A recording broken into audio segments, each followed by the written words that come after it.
move from east to west in the city? Because I get the feeling from all the comments that people are going to be, um, the likelihood that we might need to find more tier two sites on the west side as we move along. So I think if we start from east to west, it would be more efficient.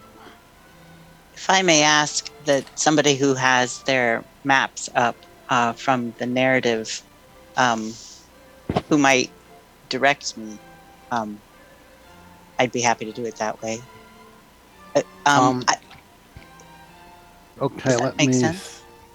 Chair Sharp, I do have a quick question, and this is to staff. Can we get an estimate on what the number of units would be on Yamaguchis if we were to put a number? Excellent question. I meant to ask that. I believe we have that already in our map because it is a tier 1, I believe. Actually, let me just interrupt, Andy. I'm sorry. Sure. I think it's 1361 Dianza is Yamagami, so it's listed as a tier 2. Oh, thank you. So I believe it's 2.33 acres at 30 units per acre. So you're talking, what, about 70 units, just over? That's not including any density bonus. Correct. Right. And I don't understand why the tier 2, it didn't have a total number for each line. Why was that left off? It just makes it more difficult for us. I'm sorry, I don't understand what you're saying. Tier 2 for we started with the number. So we had that number in earlier versions. That's something that is easy to amend in the documents that are available online. So that particular area, I would like us to put a little bit special focus for a couple of reasons. There are 2 elementary schools that are kind of close on the verge of closing, right? One is Blue Hill, the other one is Reginald. So I believe that the school district made a decision to close Regnard, at least that is what our understanding is based on public information, and that the attendance area in Regnard is split between Lincoln Elementary and Blue Hills Elementary, but that is, or at least they have the option of picking where they would go to. With that said, currently based on the tier 1 sites, I think there's 268 units in the South Dianza area, but the tier 2 sites, if included, would certainly increase that number. Okay. Yeah, okay. I mean, even though the schools are closed, they're not, gone, right? They could reopen, right? Absolutely, yeah. No, that is absolutely true. And it would certainly allow maybe homes in that area to sell and relocate. Yeah. So could someone do what Andy requested and put that map up?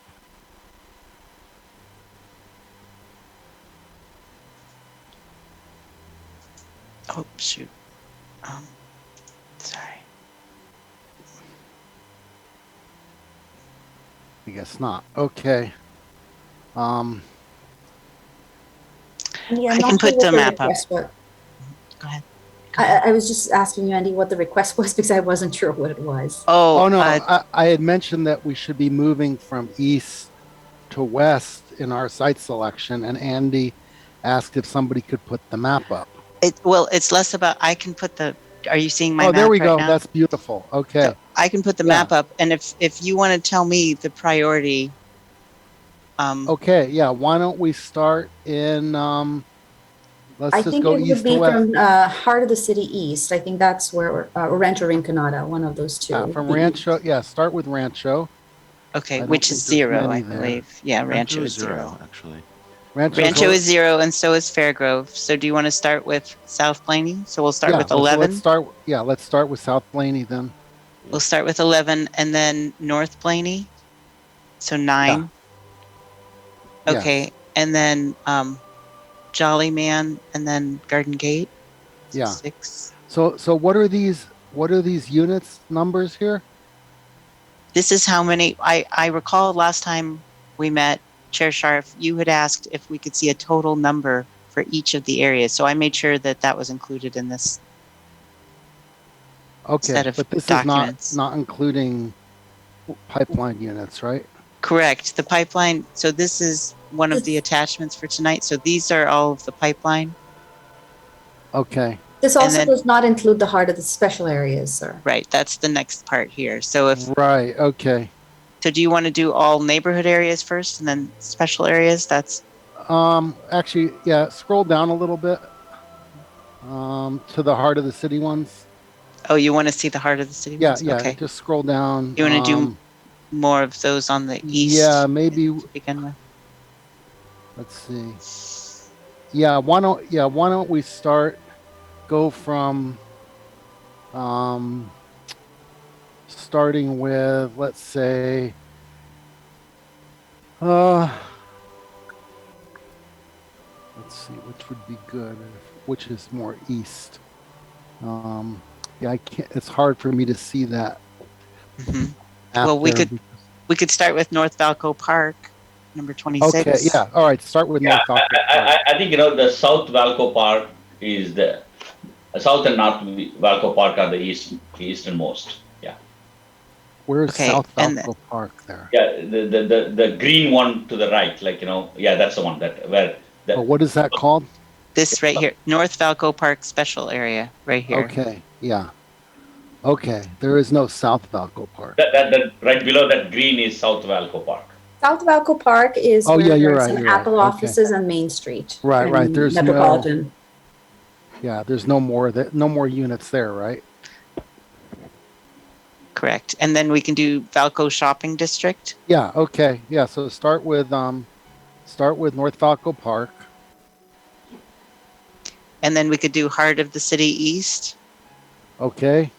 And then Heart of the City Central. Well, Heart of the City Central and Crossroads, those are the ones. The reason why you see it as 0 here is because there are tier 2 options here, but there are not tier 1.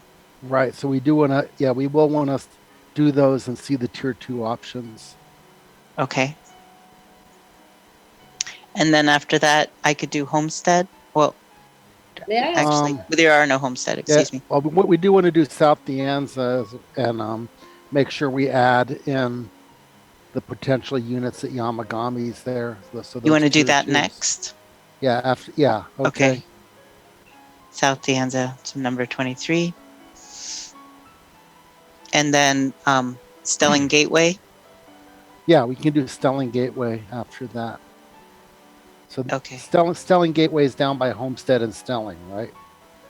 Correct. So that is a sub area within the Homestead special area. It's right That's here. like where the bowling center Correct. is? Bowling and Okay. then the church, etc. Right. Okay.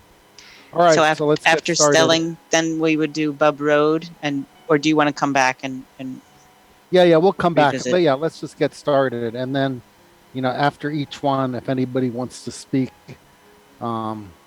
they can speak on those. Hopefully people will not speak on every single one. Okay. Okay, so I want to start by bringing us to the main page of the website, in part because if you were to Google Engage Cupertino and then come to housing, housing element, it does take you to this page. But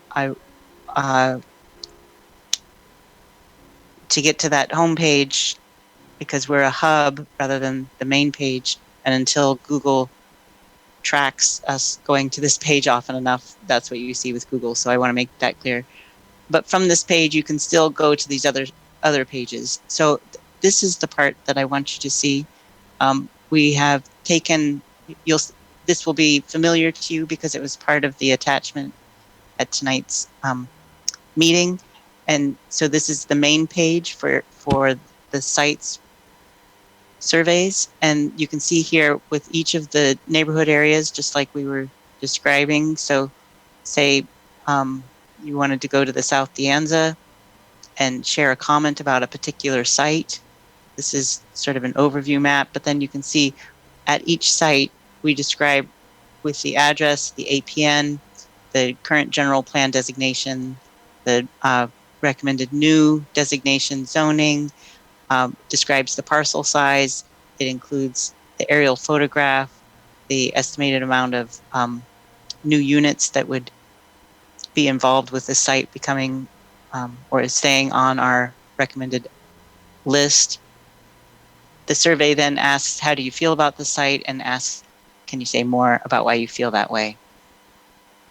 So I want to invite everybody to come to the website and share your comments about these sites. We're going to keep this up and available through at least mid-July. Let's see, our date, I think, is the 16th. We'll make sure that it's on the 12th, July 12th, so that we can be prepared for bringing all of this information back to council. And if you want to see where these sites are in relationship to the to each other, you can go to the balancing act. And this is what we're going to be using tonight to go back and forth to all of the sites. This is our second Cupertino housing simulator. We have an intro here. You can continue. Let us know if you're a resident. And you can see here we've sort of stacked the deck. We've gone ahead and we've included all of the sites that are listed in the list that you have there tonight. We have a couple of different options for how you would prefer for the buffer to be calculated. This is the first one is the buffer that we went over in our presentation. Right. We've already gone through this. You don't have to repeat it. All right. So here are the pipeline projects. And then we can go through. There's also instructions at the bottom. There's the key. Want to make sure everybody knows that this is here. Describes the buffer options a little bit. There's also an opportunity to switch to the dark mode. We can go either way this evening. I'll start off on the light mode. So we were going to start with number 11, which is South Blaney. Once you select this, you can toggle back and forth with the map. You can see where it is. You can also turn on satellite to confirm. And I apologize, goodness, with my mouse dying, I unfortunately don't seem to have the ability to scroll in and out. So did we pick South Blaney? Which one? Yes, South Blaney to start. Okay. I can't hit control. I can't seem to. There's someone else on your team that can help. I mean, I thought you were going to use the site inventory map instead, site inventory table to go through. We can use the table, but with that, you're not going to be able to.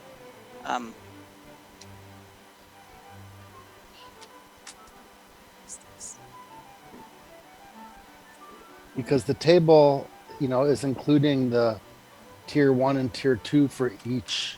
This area. Also describes tier 1 and tier 2 for each. So I'll show you how that's included.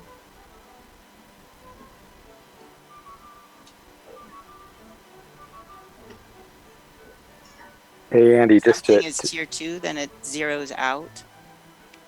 Yes, David? if you need to zoom, you can use the plus or minus in the bottom corner if you're not getting the control click work. That's true for adding. So is it also true within the map? Thank you for that. Yeah, bottom right corner. Okay, I appreciate that. So for instance, if there is a decision to move forward with a tier 2 project, this is where we can add those units. So we have it described as a tier 2. So for 11A, 11B, and 11C, we can either look at it on the map. Oh, thank you, David. I just always use the scroll, so didn't realize that was there. So there's 11A, 11B, and 11C. If you'd prefer that I just use the table, we can do that. Yeah, if there's only a few, and you can describe. So it looks like let's see. It looks like 3 of this is 10-7-10 is the Taco Bell apparently. And then the 3 underneath that, 421, 411, and 431, are those the properties right behind? the Taco Bell, there's an empty field and some old apartments. Yeah, so going back and forth is good. Yeah, I see that. Okay, and then, okay, so yeah, we know where those are, and then go over to the right. Is that Pacific Rim Center? Yeah, that. Okay. Yeah, that's the Walgreens there in the corner. So, so that property owner has requested a, Sure, okay. Sharf. I was wondering that- if anybody here would be interested in just taking a few of the neighborhoods and taking the tier 2 projects off the map to make our numbers, and then moving some of just adding the thing for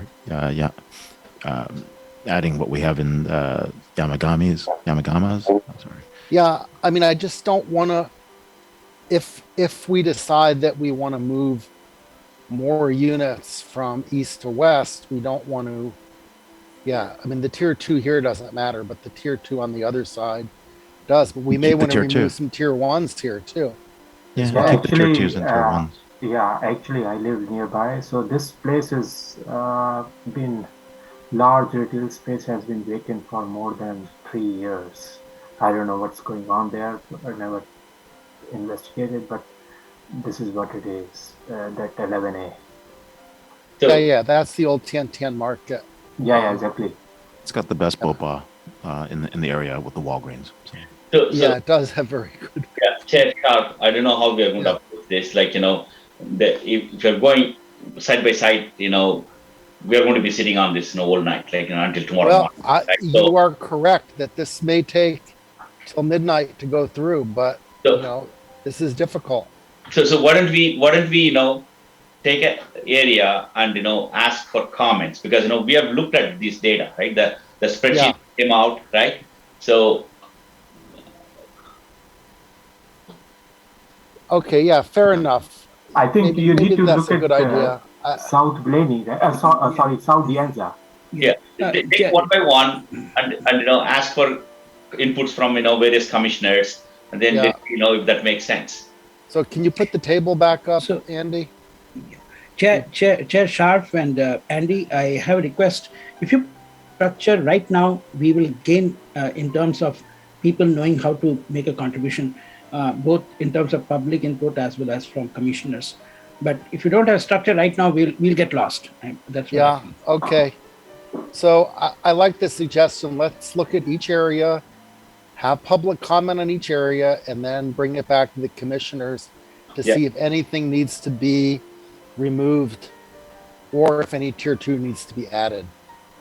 Okay, so everyone watching, we are on South Blaney. These are the 6 tier 1s and the 1 tier 2. I believe the tier 2 is the Chamber of Commerce building. Is that true? South Blaney, for everyone following, is number 11. So That would be right. Okay. All right. So let's get public comment. If you have comments specific to the South Blaney area, you can speak for 3 minutes. And go, Jennifer. Yeah. So can I suggest that we cut down to 2 minutes? Yeah, okay. I think that's a good suggestion. There's no need for 3 minutes. Sorry, Jennifer.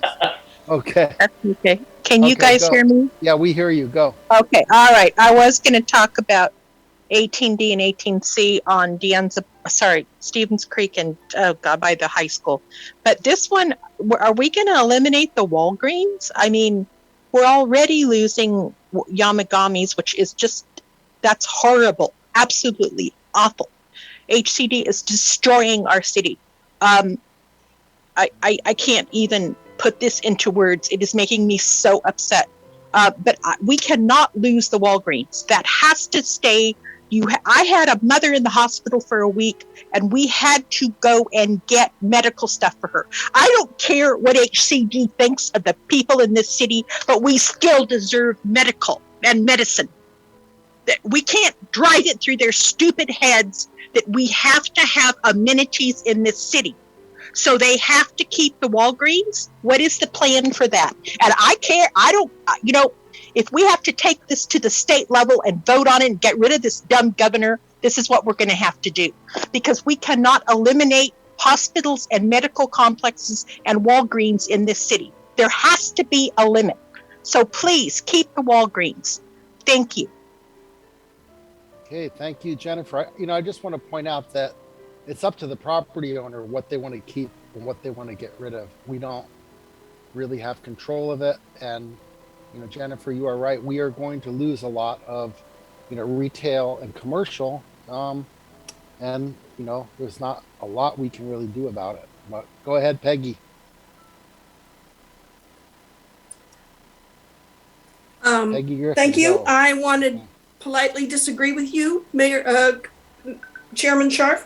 11C is the properties at De Anza and Bollinger. People aren't being able to follow this. This is all pretty confusing. 11A is the shopping center at Bollinger and Blaney. And then 11B is the Chamber of Commerce building. But these two are retail, and you can insist that the square footage that currently exists for retail continue to be there. That bottom floor is strictly retail. And don't say should, it should be shall. Use the right words, make it happen. This is in the Eaton School District, which has a low enrollment, so that would be good. But you should also look at, if they exercise density bonus, what will we result in? And then maybe, is that realistic at this site? But please put in the controls to keep our retail, and particularly Walgreens. We're losing the pharmacies. And in an emergency, we'll pay for it. Thank you. Okay, so in that vein, Pew, can we? I actually would like to make a clarification, Chair Sharp. Okay. 11A does not include the pharmacy. I just wanted to be clear about that. That is on the corner and is not part of the site's 11A. Okay. It is only the void space that Andy's mouse is now pointing to. That is Walgreens. Okay. Thank you. Thank you for clarifying that. Yes. Okay. There are two commercial buildings there. There's a thin fine line, which is the little strip mall at the back, and then the bigger parcel has the old Tintin Market on it. Oh, and what is the proposed height for this? Because it backs up to a neighborhood. So the proposed height, Andy, do you have how many levels this could go up to?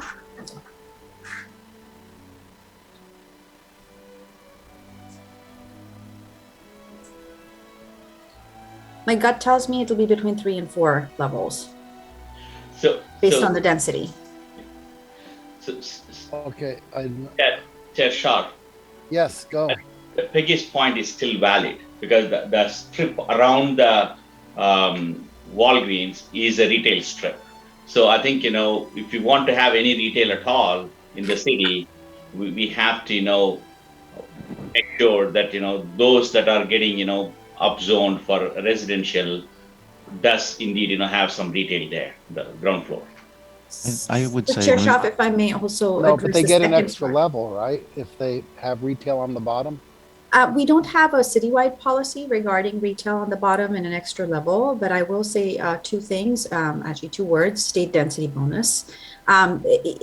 We can certainly place restrictions on how much commercial we want. I mean, with even if we disregarded retail studies or what have you, let's say we wanted 50,000 square feet of retail to replace what's there. I'm not sure how much is there, but if we did have a policy that said you shall provide 50,000 square feet of retail at this location, density bonus law will provide, as long as they're providing our minimum BMR requirements, it does give them incentives, and those incentives could be that they are going to save money by not providing retail, and that's all the justification that they will potentially need to not provide the amount of retail that we put into our policies and regulations. But it is up to the community to decide what regulations it wants to put in place. Right. May I Um, add? We Yeah, also have to sure. protect I the just sales had a tax. quick Right? comment, if I may. we can only have one person talking at a time. So Ray, you were speaking? Unbelievable. Yeah, sorry about that. I just want to make sure that we protect our sales tax revenue. So those retail commercial spaces, we just have to be very careful when we change those zones. And so we can do, we just need to make sure we protect some of those areas because we won't have retail tax revenue. And I think that's going to be an important topic in the next few weeks. So. All right, thank you. Sue, go ahead. So that was exactly my suggestion, was to put in mixed use. So retail on the bottom and then housing on top, so that the city gets the revenue, you don't lose out on the revenue. The people that live in the community have resources to use, restaurants, pharmacies, stores, neighborhood. So that's just Right. So we can do that, but as Pew pointed out, and I think it is a good idea to do that, but as Pew pointed out, the developer can easily get out of doing that by taking incentives and concessions. So Pew, did you want to say something there? I thought I saw. You have it right. You got it right. So how would we do it to add a requirement that retail be included in this site? We can always put that as a requirement. Knowing that they can get out of it. Yeah, I don't think there is any rock solid way of requiring the retail, is what I would say. If it is a housing site, the only way that we can, or as a community, the community can protect retail is by not zoning it for residential. I was going to say, let's not zone it for residential. Yeah, and if the developer is interested in that site, then they would have to abide by that retail agreement in the NDA.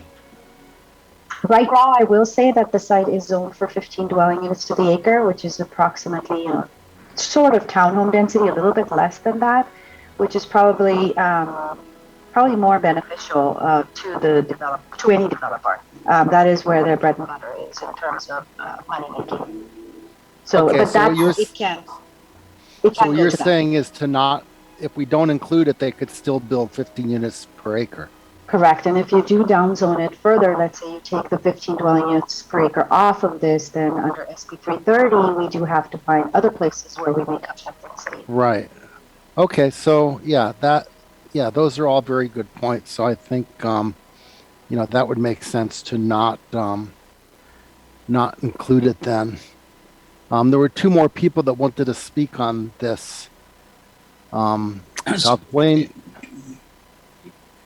So this is Govind. I wanted to get a clarification.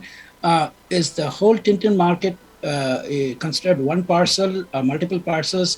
And if there's one owner or multiple owners, and would he be interested in kind of, using the parcels in a different way? So, there's always a creative way to solve the problem. In case, he can have two parcels still having the, retail. The other parcel he can use completely for residential. So that's what I wanted. Okay, next is Scott Connolly. Go ahead. Hi there.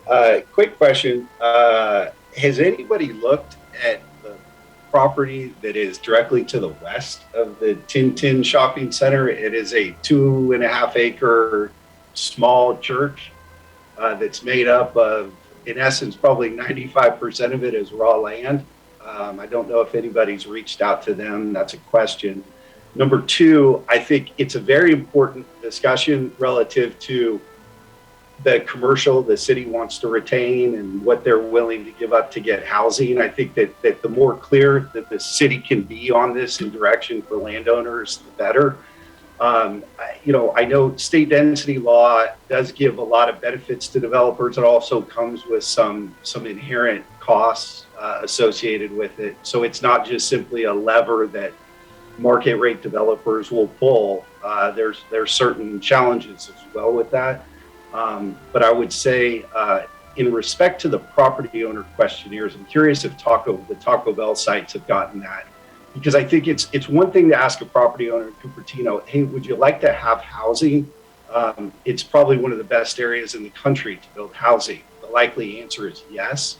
But in the context of, is there anything on the property now that precludes housing from being developed in the next 8 years, such as leases or options on those leases for tenants? I'm curious if that question to the property owners is being asked in that specific context relative to just, hey, do you want to build housing? Thank you very much. Okay, Pew, can you answer that? And I don't think the church requested a Correct. We housing did reach element out. site. We did reach out to them both via letters and via email, and we have not heard from their in interest in developing that particular site. With regard to how the question was asked, are there any impediments to development? I can assure you that any landowner will say that any requirements related to retail requirements, and we've heard that actually from developers, that is an impediment to development. Right. Okay. Rhoda. Hi, good evening. And some more general comments.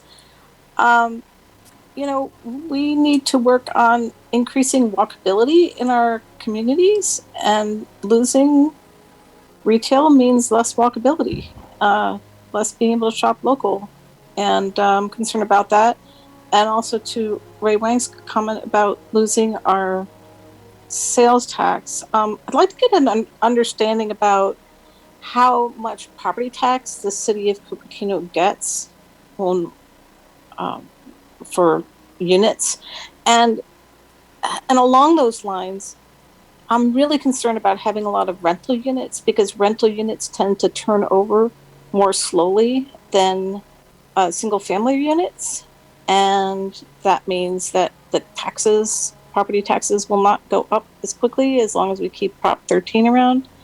So that's another economic issue I have concerned about. So I'd like to get some visibility on that. And the last thing is, one of the things I did not see on this was the Lehigh property, because there's been talk about developing a portion of the Lehigh property for years. In fact, even ever since 1992 for housing, and it's becoming more of a reality. The county has talked about that property potentially being portion of the property being developed for housing, and I would imagine that it would be incorporated within the city.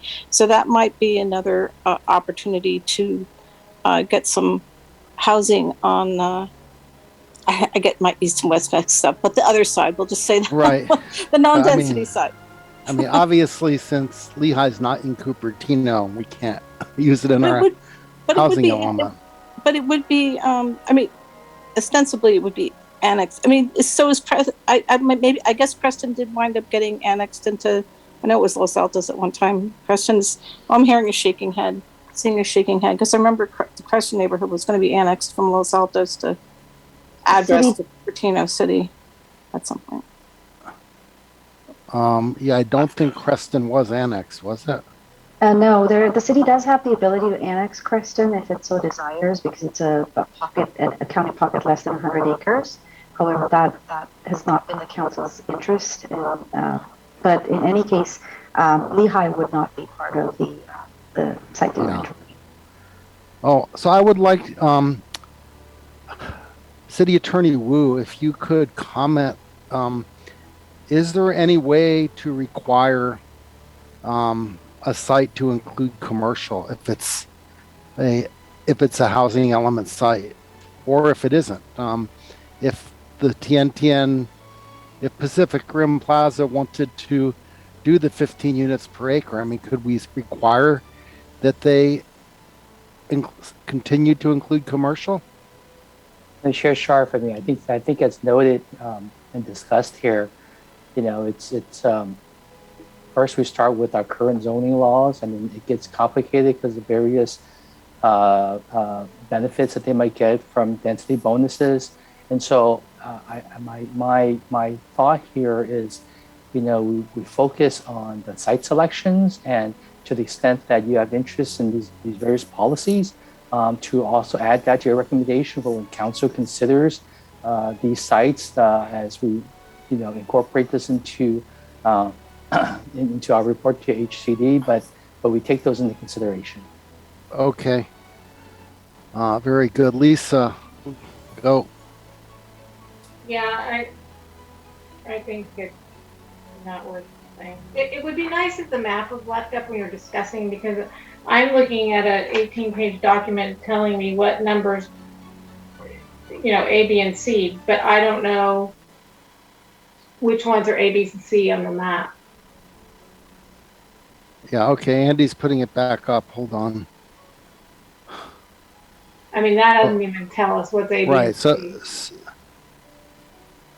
right, so 11A is all of Pac Rim Plaza, not including the Walgreens. So that's A.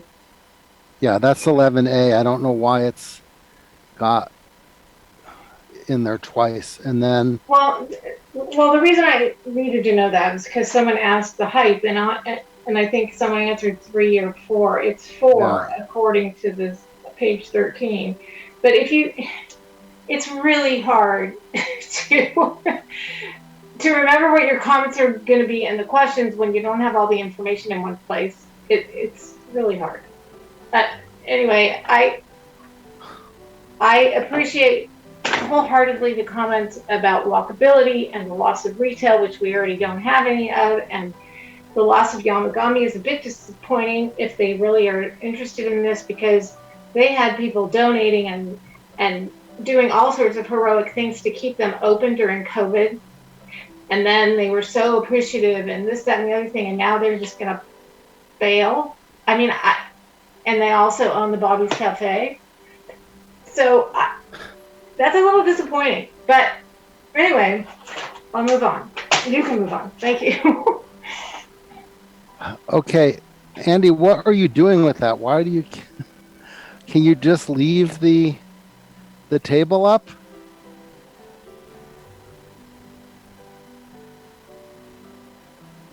Okay. So there's no other hands raised from attendees. So let's bring it back to the panel, and please, in the future, let the attendees speak, and then we can weigh in. So it sounds like the only real objection here is to 11A. In terms of the tier 1 sites.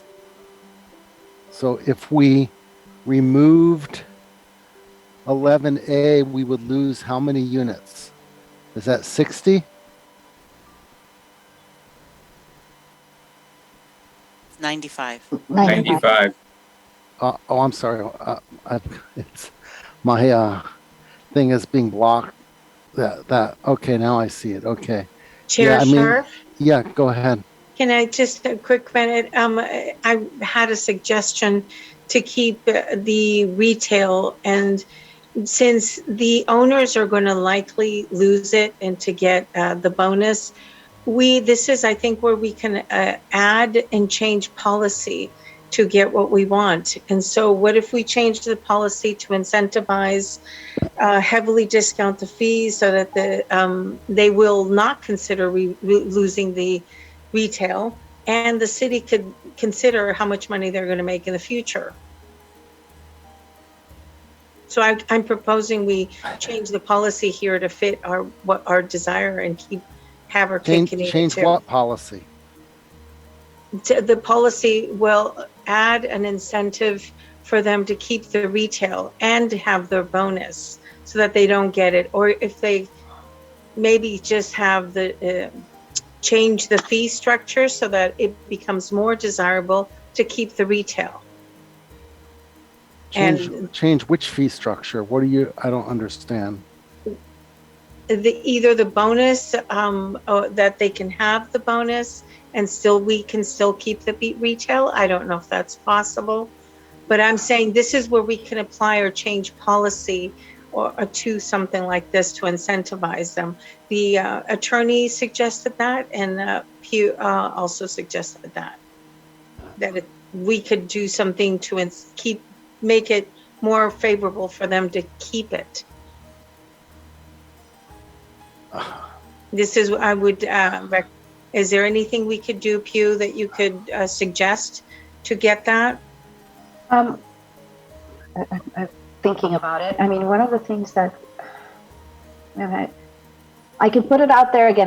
This is not something that we've discussed internally or otherwise.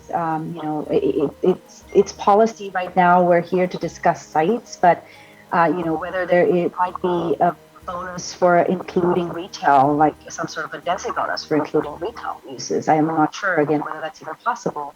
But I see that the city attorney has his hand raised. Yeah, I just wanted to reemphasize that same point, which is we're agendized to select sites here tonight, and this is a great discussion, but discussions about policies I think is probably appropriately made at some other meeting, and maybe with the council's input as well, or for you to provide that input and that guidance and that recommendation to the council. But for here tonight is to select sites on which to right. develop.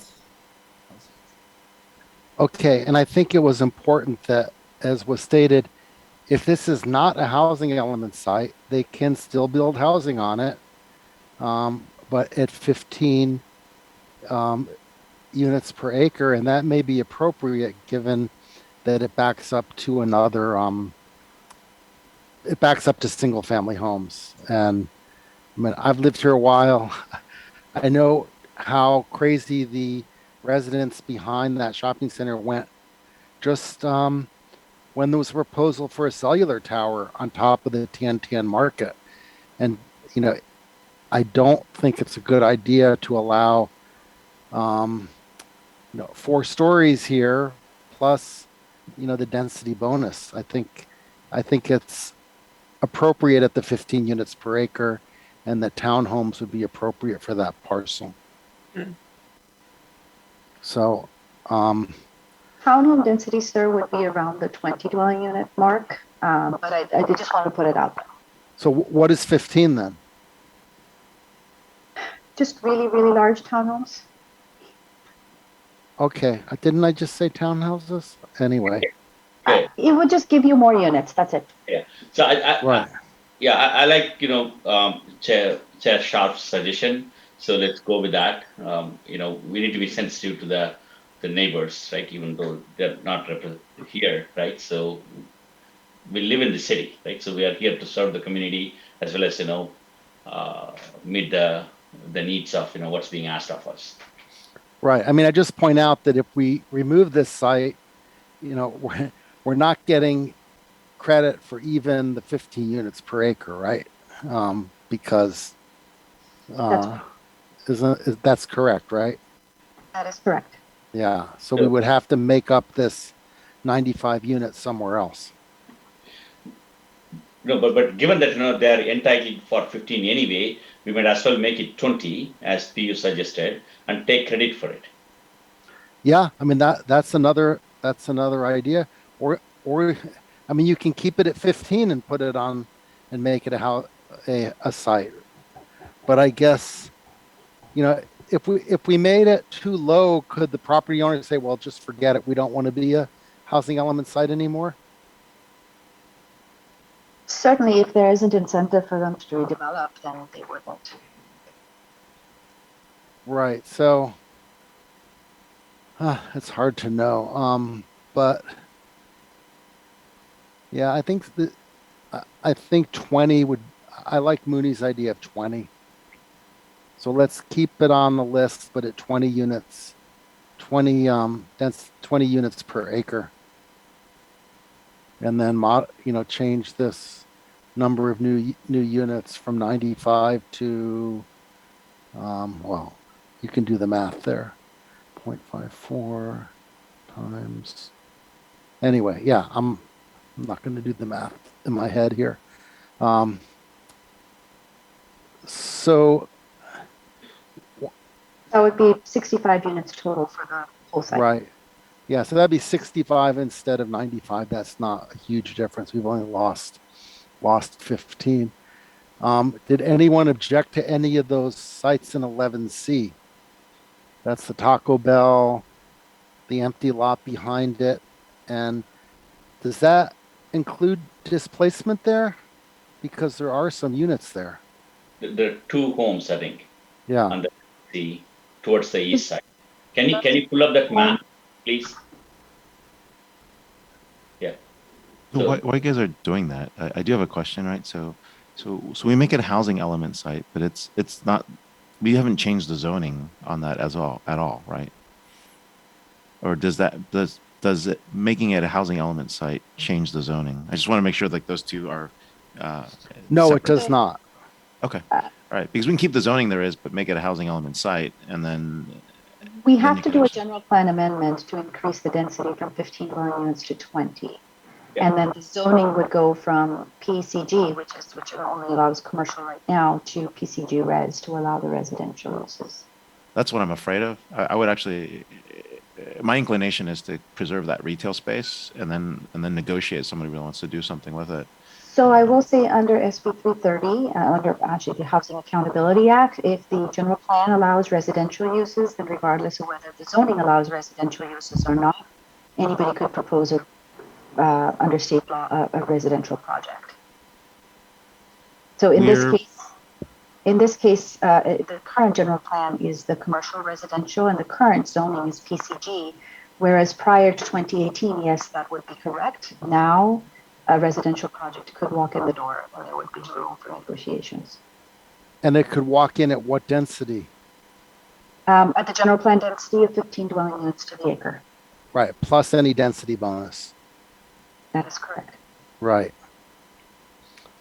Yeah, so Ray, I think switching this to 20 is probably our best compromise here. Okay. No, I agree. This is back to my earlier point when we're doing GPA review. I know it's not germane, but being very careful of all the Ps, right? All the Yeah. zonings that have Ps are very developed. Like removing Ps is important to give us leverage so that we can keep retail, keep tax base, and also achieve affordable housing. Yeah. Without that, we get our butts kicked with some really stupid state laws. Yeah. Okay. I just want to point out that that whatever the property tax you get, that doesn't outweigh the taxes you get from the retail. I mean, I'm not saying you should not keep the retail. The retail is very important at this site. I agree with all the comments there, but from the perspective of a sales tax and whatnot, I mean, the amount of the money you will get from the property tax on by making this residential, is that equitable to what the retail taxes you will get? So to that point, you need to have the numbers. It's a really good point. And I think a third of that property is HS1, which you're not getting any tax revenue because it's an after-school program. It's a tutorial. It's a service. So that is a good point. Okay, so can we have a vote to keep 11C as is, and on 11A change it from keep it as a housing element site with a new minimum density, a new maximum density of 20 units per acre? Why does it say current maximum density and new minimum density? It should be new maximum density, shouldn't it? No, I think for the case of the density, we're trying to give HCD what they want because they look at the minimum as sort of the guarantee of the amount of housing you're going to get. It could develop it more. Oh, okay. It's not. Yeah, it's more of an HCD thing to get. Okay. Right. Okay, so right, that's the proposal for. And what do we do with 11B, or we keep that a separate issue? No, 11B we just discard. Yeah, obviously we're not gonna, consider that site. Did the Chamber of Commerce say that they wanted to be participatory, or that was just something I we guess, invoked but on them? I mean, this is right next to a single family home. You would not, with no buffer at all, you wouldn't put a 4-story building right there. I mean, I'm surprised that the Vaughn's Chicken site didn't request a housing element site, but they didn't. It's moreover, it's only 0.23, right? It's like quarter acre. So. We make a motion for this? Is that what you're trying to get us to do? Right. Yes, exactly. So I want to make, can you scroll down a little bit so we see the whole thing? Right. So I want to make a motion, keep 11C as is, keep 11B as is, but for 11A, for the column of new minimum density, change that to 20 dwelling units per acre. So can I have a second for that? Yeah, I second that. Okay, so let's have a roll call vote or do a hand raise vote, however we want to do it. You call it, Chair. Okay, yeah, let's do Hollywood Squares and just raise hands for all in favor. Okay, but I can't. Does Andy have to stop his screen sharing? I can't. Oh. You've got, you need to vote, but there are 7 votes. Okay. So I'm just raising my hand as a participant, I guess, right? For ayes, nays, and abstain. Okay, there we go. More raise. No, I can't raise hand though. It doesn't let me raise my hand. I guess as a host, I can't raise my hand, but Can somebody just take a roll call? Yeah, let's do it, right? So I can do it. Yeah, just do the roll call. It'll be we faster lost than Steph. messing with this. That's true. We lost our stuff. Okay, let me start. I'm sorry, you have to bear with me. This is new for me. Commissioner Capillo? I abstain. You abstain. Okay. Commissioner Saxena is not here. Commissioner Wong? Aye. Commissioner Madipatla? yes. Chair Sharp? Aye. Okay. Commissioner Cunningham? Yes. Had to unmute. Commissioner Bose? Aye. Commissioner Das? Aye. And Chair Parrish. Aye. Did I miss any commissioners? Govind. Yeah. Sorry, my apologies. Commissioner Chari? Aye. Okay. So we have 1 abstention, 8 ayes, and 1 absence. Wonderful. Okay, Andy, let's move on to the next section. Yeah, so Chair Sharp, so I want to make a recommendation. So for each section, let's put up the spreadsheet and open up for residents. Let's restrict the time for residents, right? And then come back to all of us and 1 minute each or whatever. Then because we have 25 areas to go. I agree.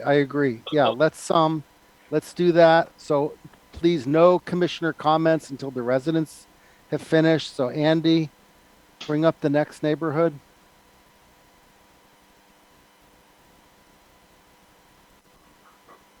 I have number 9 up, and it's North number Blaney. 9. Okay, we're doing with number a total of 9 61. next. Okay, North Blaney. Okay, so let's see the map of the tier 1s.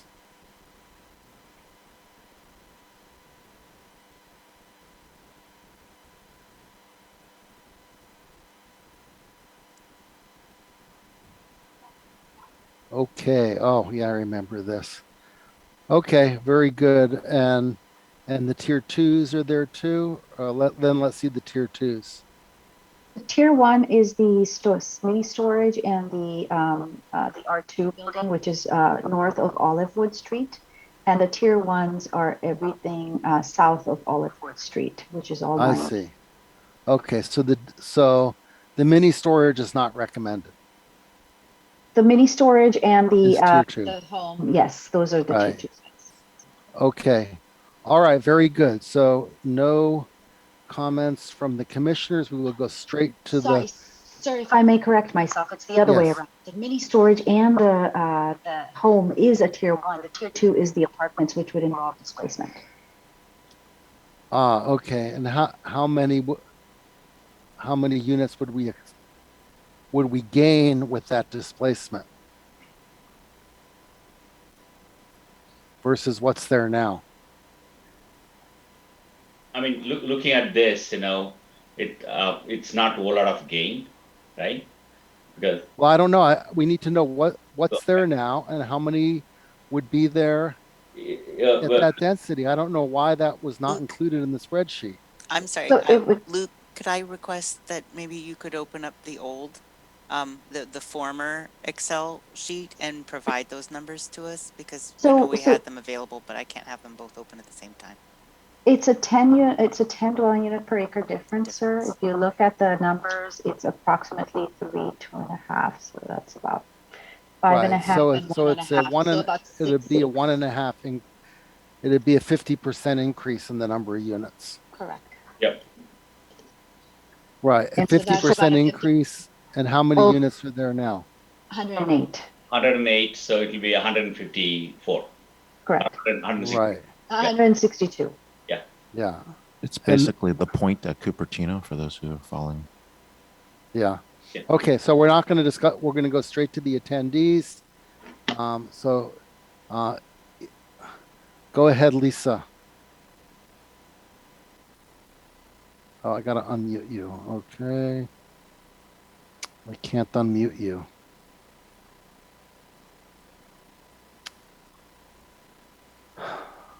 Okay. Well, I can't unmute Lisa and she's not unmuting.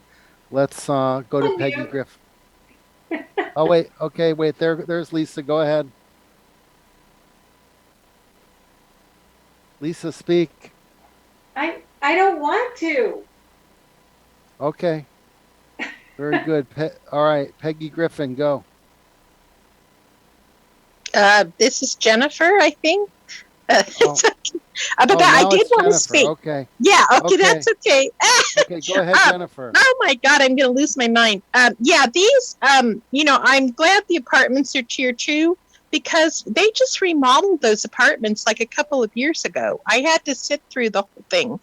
And, I'd be really concerned that if you'd have to kick all those people out to just add 50 apartments there, I'm really this whole thing is like, let's do everything possible to uproot every single person and destroy the way of life in Cupertino. And if you've got people with children, these are large units with children in there, and you're going to like kick them all out and just add 50 extra apartments, where are these people going to go? I mean, and believe me, those are market rate apartments. They're probably putting in $2,500 a month to lease those places. So we have to remember that these are not low income people. They are struggling very hard to stay there and they want to keep their kids in the school.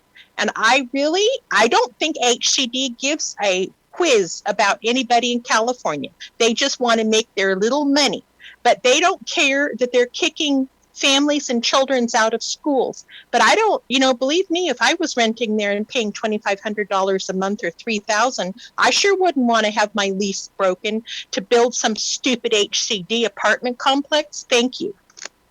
Okay, go ahead, Peggy.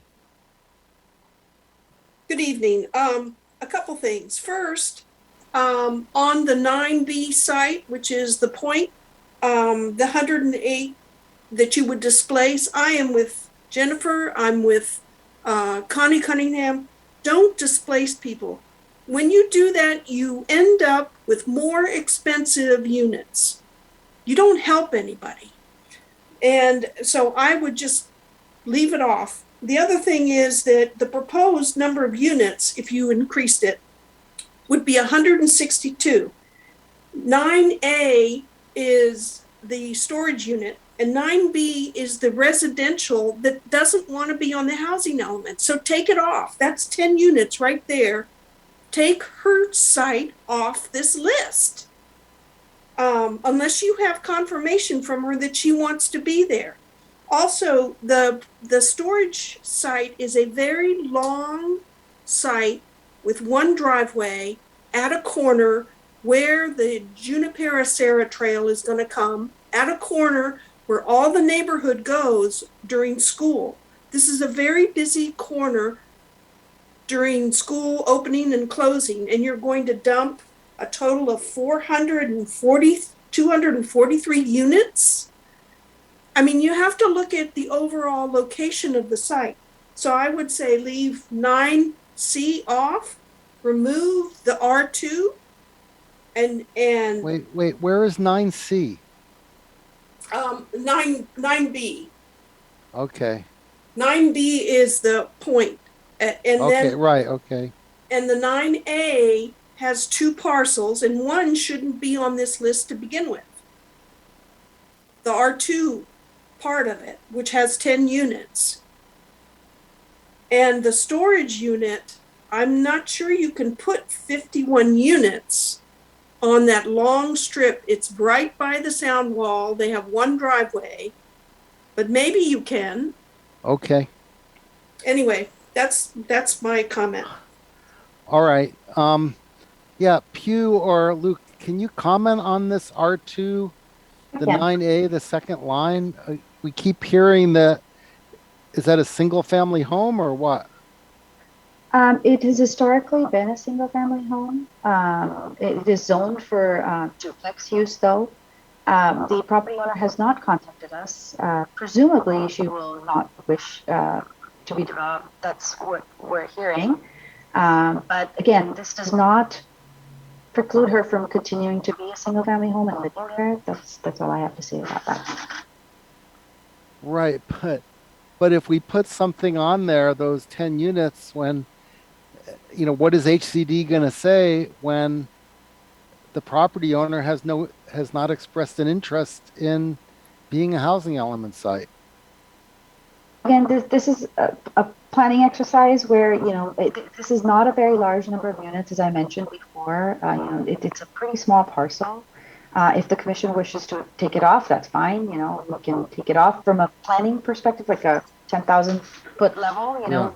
We were looking at the storage unit and figured this is a very small corner that can also be included and does not preclude her from living. Right. So leaving it on doesn't, require her to do anything if she doesn't want to. Yeah. It just gives her more. It gives her more flexibility if she does decide. So using that same logic, we could stick I it know. on. Yeah, I just want to make sure. Are we keeping that logic, or are we not keeping that logic? So I guess you have to make a judgment call, sir. If it's a small enough site, there might be something that HCD might buy, but if we take a large swath of, for example, Buff Road and try to pass that off, they may not buy it. It's all about what HCD will sign off on. So we're just trying to make those judgment calls and present you with options, and you can decide whether you wish to proceed or not. Yeah, and I kind of agree that for a lot of these sites, the person may not even realize the advantage they would have by being a housing element site, and if they don't want to do anything, well, they're free to not do anything. But in that case, given what our planning person said, I would just keep both of those lines on 9A there. Yeah, if I could add, the only reason the house was included on there is because the mini storage was as well. If the house was by itself, it would not be on the list, but because it's contiguous with the mini storage, it makes it an over 2 acre site together. Right, and it may make the mini storage owner want to buy that. Who knows? Yeah. Correct. Okay. To me, this sounds right recommendation, because the surrounding homes are all like high density homes there. So I think I would leave it there, right? Looking for confirmation from every property owner. I don't think we are going to have that on for every line item we have here, right? So we just, unless the property owner explicitly said they don't want to be, I think we should leave it on the list. Yeah. Okay. So we're going to go with the opt-out logic, which is fine. My question is a little bit different. It's about 2 steps ahead, since the state has managed to keep us like half a step behind. Was it better not to list that site and save it for the next housing element? Oh, that's so far out. I mean, by the next housing element, we may come back to earth in terms of what the actual demand is. So I don't think we can look out to 2032 at this point. Not for just 51 units anyway. Okay. I mean you're right. We don't want to go over. We don't want to be going over our requirement by more than our margin. That doesn't make any sense. But by the same token. Because once we list it, we can't use it. That's why. So. Yeah. Okay. Why don't we vote on this one? So just to keep it as is. You know, I'll make the motion to keep North Blaney as recommended. I second that. I'm sorry, but did that include the apartments or not? No, Right, the that- apartments are not tier 2, which means Excellent. Okay. No, as Thank you. is. Yeah. Okay. Tier 1 only. Yeah. Okay. So why don't you someone do roll call, Pew? Hope I get better at this. Let me see. And you know, you're very hard to hear. So if someone else can do it, that would be great. Because your audio is awful. Luke, can you do the roll call? Is Luke still here? Yep, I'm still here. Okay. All right, let me go ahead and start then. If there's a particular order, Planning Chair Sharf? Aye. Planning Commissioner Maripata? Yes. Commissioner Kapil? Yeah. Commissioner Saxena? He's not here. Okay. Commissioner Wang? Nay. Okay. Housing Commission Chair Parrish? Aye. Commissioner Tatachari? Aye. Okay. Commissioner Cunningham? Aye. Commissioner Bose? Aye. And Commissioner Das?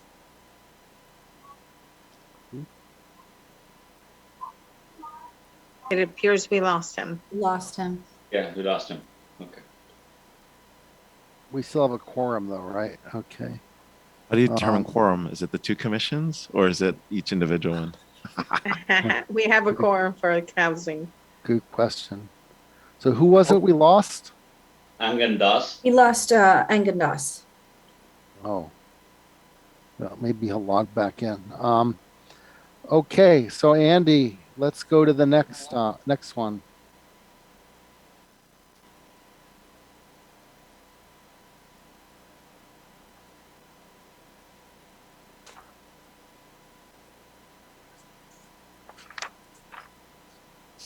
Did you lose Andy or what? Is Andy gone? Oh no, here he is. Okay. Moving on to number 6, and that's Jolly Man. We Yes, have so 2 tier 2s and 2 tier 1s. Okay. McClellan. Oh yeah. Okay. So yeah, put up the map of that. For a total of 44 homes. Okay. So I'll share tier 1, 6B, 21050 McClellan. 2105. It's on the corner of McClellan and South Sterling Road. Stelling. Yeah. Oh, excuse me. Okay. Sorry. The Huffler Building, it's also called. Right. Yeah, that's across the street from De Anza College. Okay. So that's the And the other tier 1 is 6D, 20920. that's the church? Correct. This does not mean that the No, church it's not the would church. be I think removed. it's a some kind of a play school right next to the church. It is the church. It is. It's owned by the church. Okay. Their Yeah, those intent are is not to demolish the church, but to Right. access AB 1851 so that there could be housing built within the site. right. Yeah. Yeah, I know people that are at that church. And then then show the tier 2s. Tier 2 is 6A, 2080. So this site is an existing application, sir. This particular one on 6A. Yeah. They wish to develop it with 6 single-family homes, and the applicant is pretty gung-ho about developing it with their current project. However, the applicant across the street is interested in it's I guess 6C, I guess. No, P8. It's P8. So I have a question on that one, right? Wait. No, we're not going to commissioner questions yet. Yeah, just tell us what is there now? Is it On 6A, sir? no on P8? P8, there's a single family home, and I understand that there's some applicant interest in developing that with up to, what is it, 19 or 20 townhomes over there. And so why is it not on the tier 1? It's a pipeline project. They also are interested in developing it with 4 single family homes as well. But it's a pipeline project, Andy said? Yes, it is pipeline, yeah, P8. Okay, so it's already been approved. No, it has not been approved. No, not been approved. So that's why the confusion. I wanted to ask questions about that. I thought a pipeline project was an approved project. An application or an interest that there is, that there's an imminent application and things like that included. So 6A is there is an application. P8 is an interest in an application for 4 units. But they have also indicated an interest in developing it with up to 19 townhomes, 19 or 20 townhomes on that site. Right. So that site, yeah. Let's go to public comment first, and then we'll bring it back. There's one more. That's a tier 2, and that's 6C. This is the address. Yeah. This is a single family home. When the city went from gross density calculations to net density calculations, this home lost its ability to subdivide into 2 single family homes, which it could have, similar to what's across the street. But at this point, I think the recommendation is to have it be developed at a slightly higher density to allow, Andy, remind me, is it 4 units or 5 units?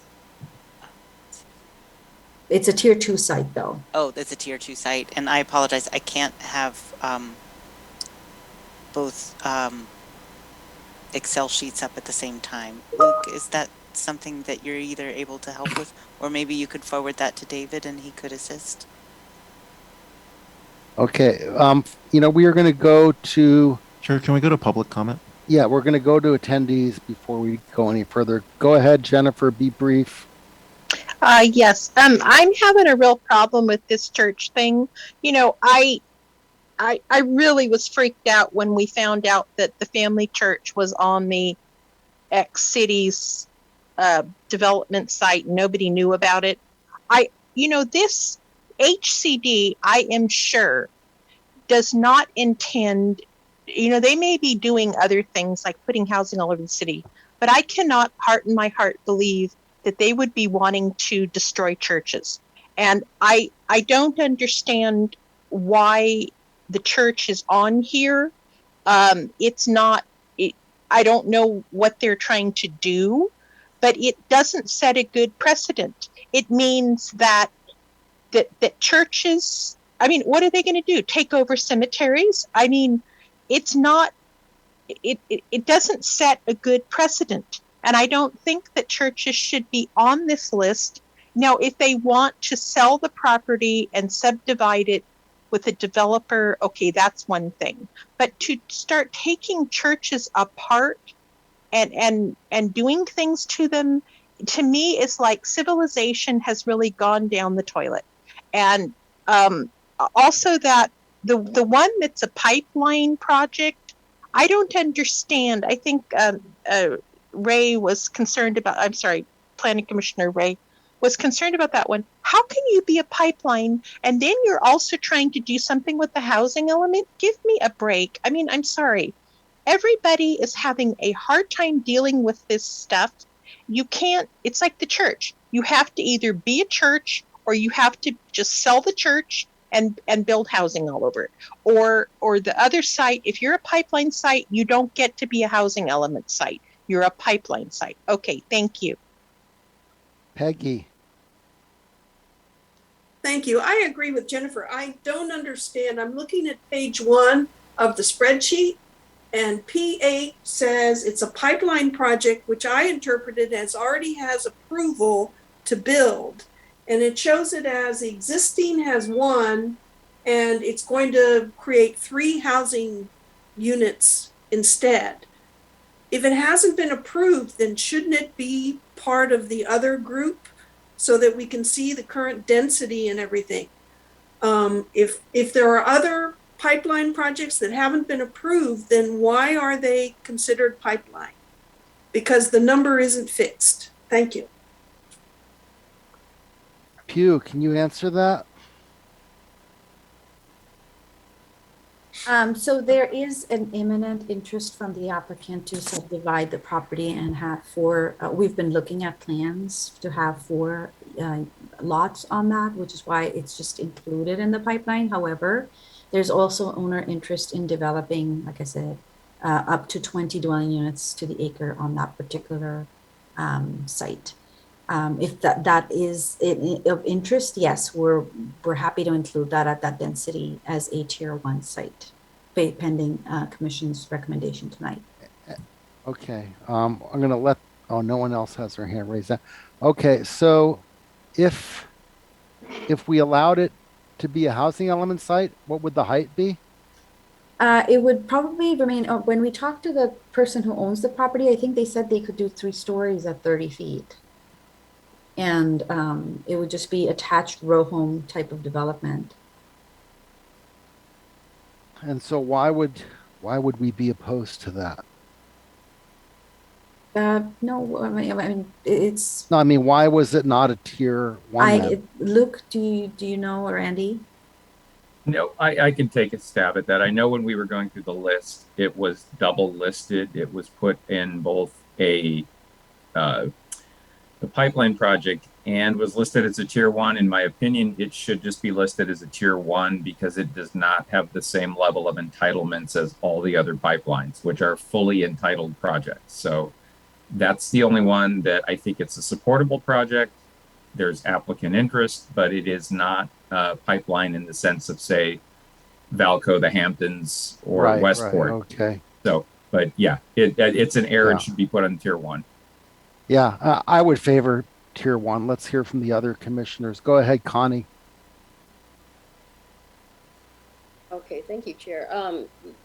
Right. Well, I'm fine with it being made tier 1 because I'm very familiar with those properties along McClellan because I live not close to it, but we go by there all the time.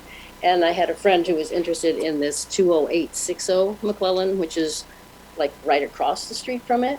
So I'm familiar with both of them.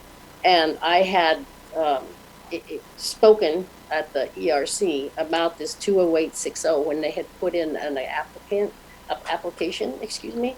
And I had suggested to the Planning Commission, no, not the Planning Commission. ERC. The ERC, that's what I meant. That people who came in with projects like that should be allowed to, or be advised that they could consider the housing element, and that would allow them to be able to be part of the housing element without maybe having known in advance that they could get a zoning change, blah, blah, blah, blah, blah. So that's the reasoning that I bring to 20860, and so I'm absolutely fine with that for 209. Okay, Tessa, go ahead. Thank you. No, I just wanted to clarify, because of the 2 public comments about the church, I thought the church is not going to be demolished. It's just the parking or a play area. Am I correct? Is that correct? Right. That is their intent at this time, yes. And is it possible to put that on the website so that people aren't alarmed thinking they're losing their church? Is that already on there? I haven't looked at the specific site. It'll likely be part of the narrative in terms of describing how they envision the development to occur. In terms of the zoning, we'll have to figure out how to limit that zoning to what they wish to develop and not have the residential go across the entire property to allow market rate developments to occur. Got it. Thank you. Okay, Ray. Hey there. Let's see. I think the first point on my end is I hope we move P8 back to tier 1.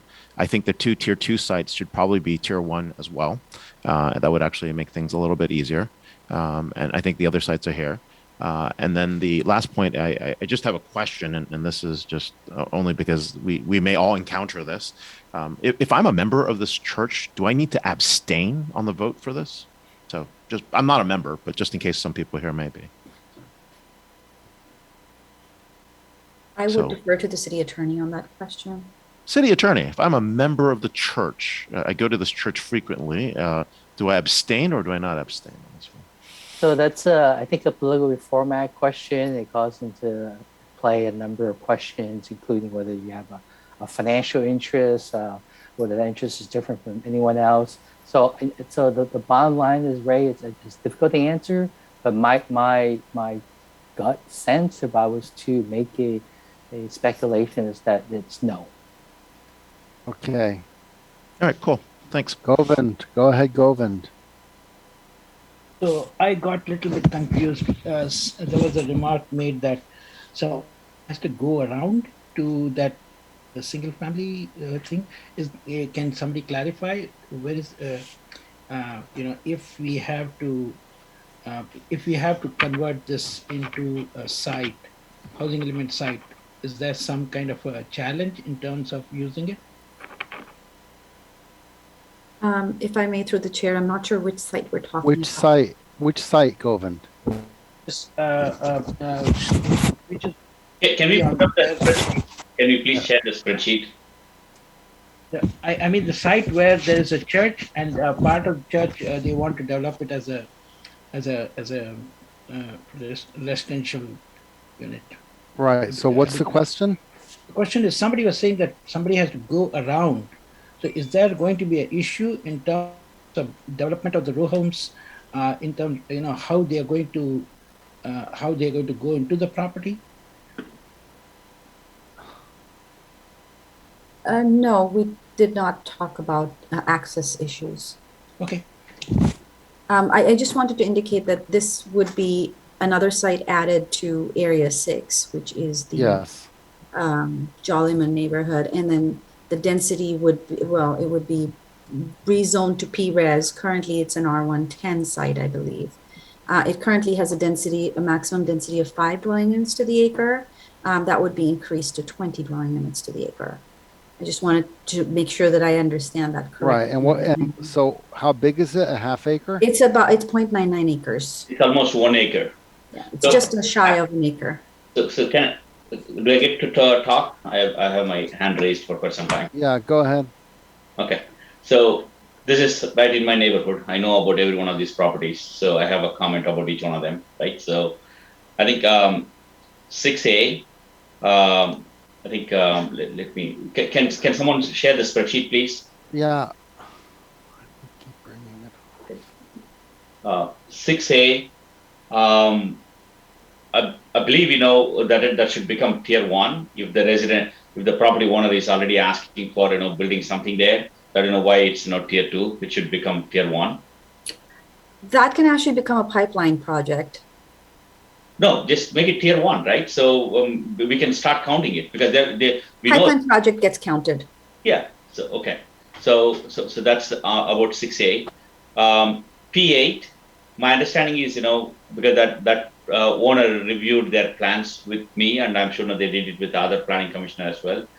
Their intent was, to build 4 homes in that 1 acre with, ADUs. So I was going to ask, to count 8 units from it because, every unit that they are building has an ADU as well. So if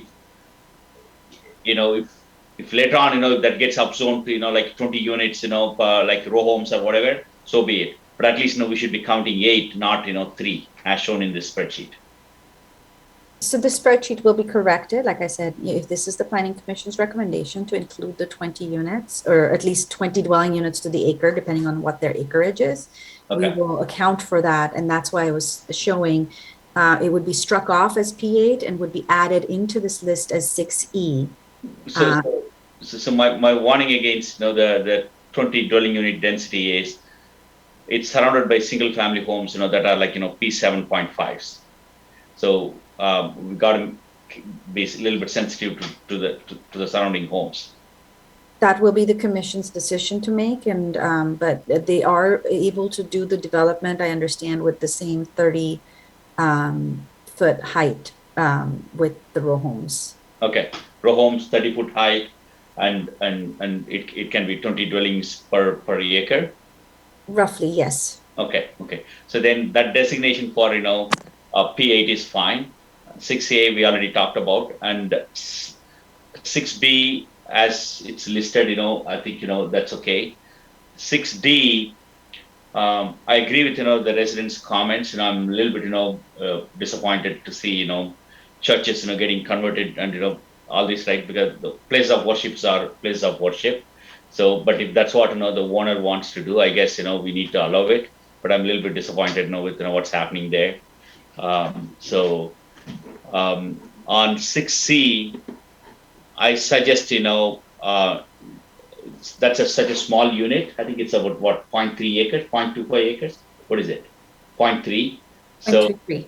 yeah. So I suggest just removing it, because it's if you look at that area, it's all like single family homes, and I don't think we want to kind of put something odd structure out there in that corner, and I don't even know how this made it to the list with the 0.3, because I thought we were looking at 0.5 and above.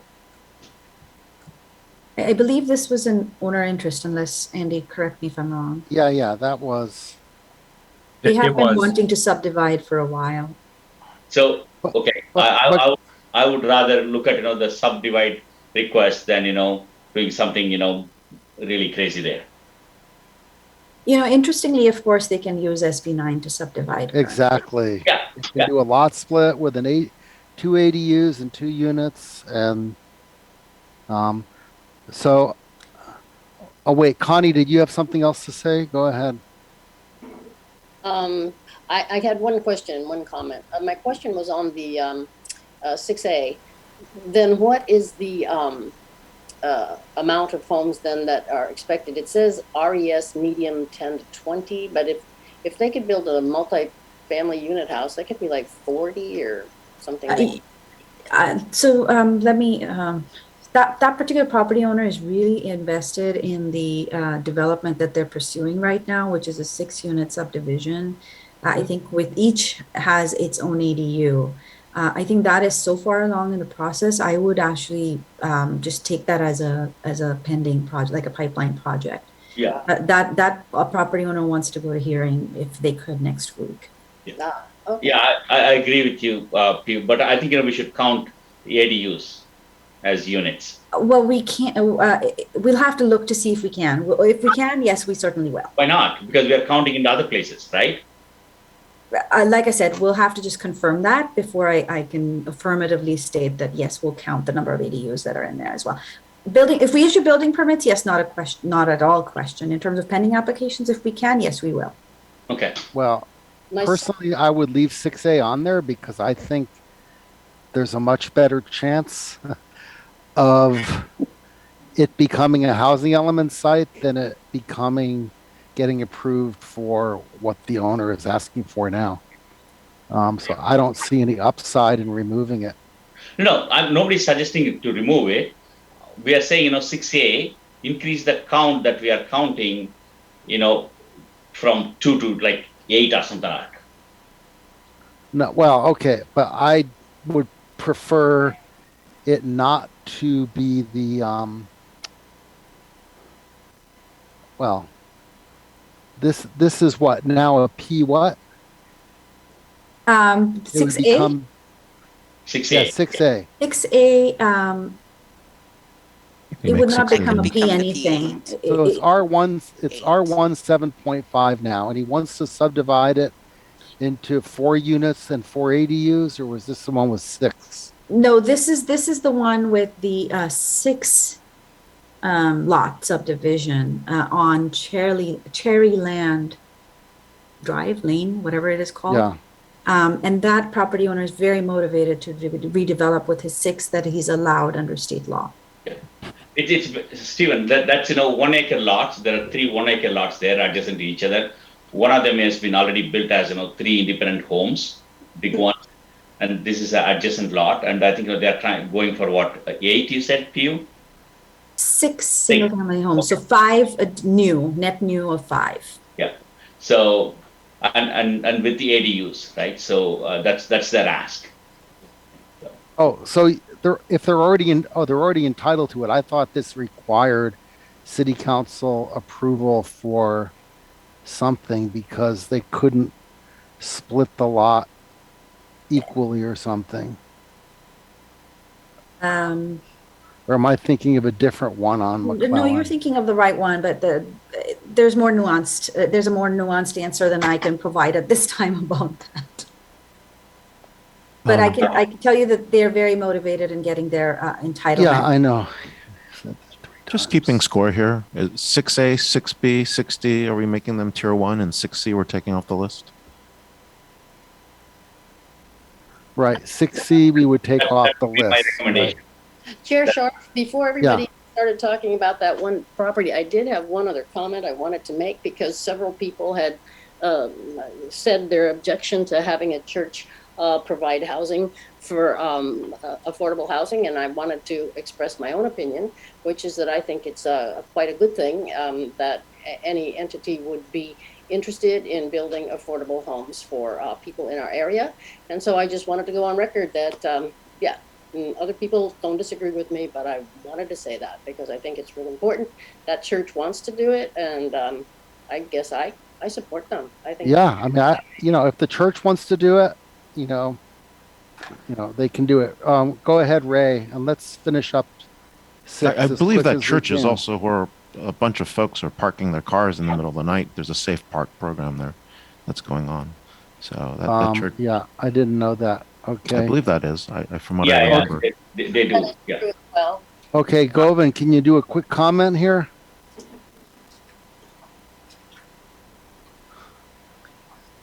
My only question is, which one of them is the church? Because I understand you people are reorganizing this. 6D. 6D is the church. Okay, so it says quasi-public, Govind, and that's the key. What is it? It says quasi-public. The zoning designation. Okay, quasi-public. Quasi-public, and that's refers to. Okay, great. Thank you very much. And we do have a history. The second question church on Stelling that did the same thing. The second question I have is, can we when we take a vote on 6, will we be voting one individually, or are we going to vote all of them together? Yeah, well, we'll have a resolution. I think the resolution can be to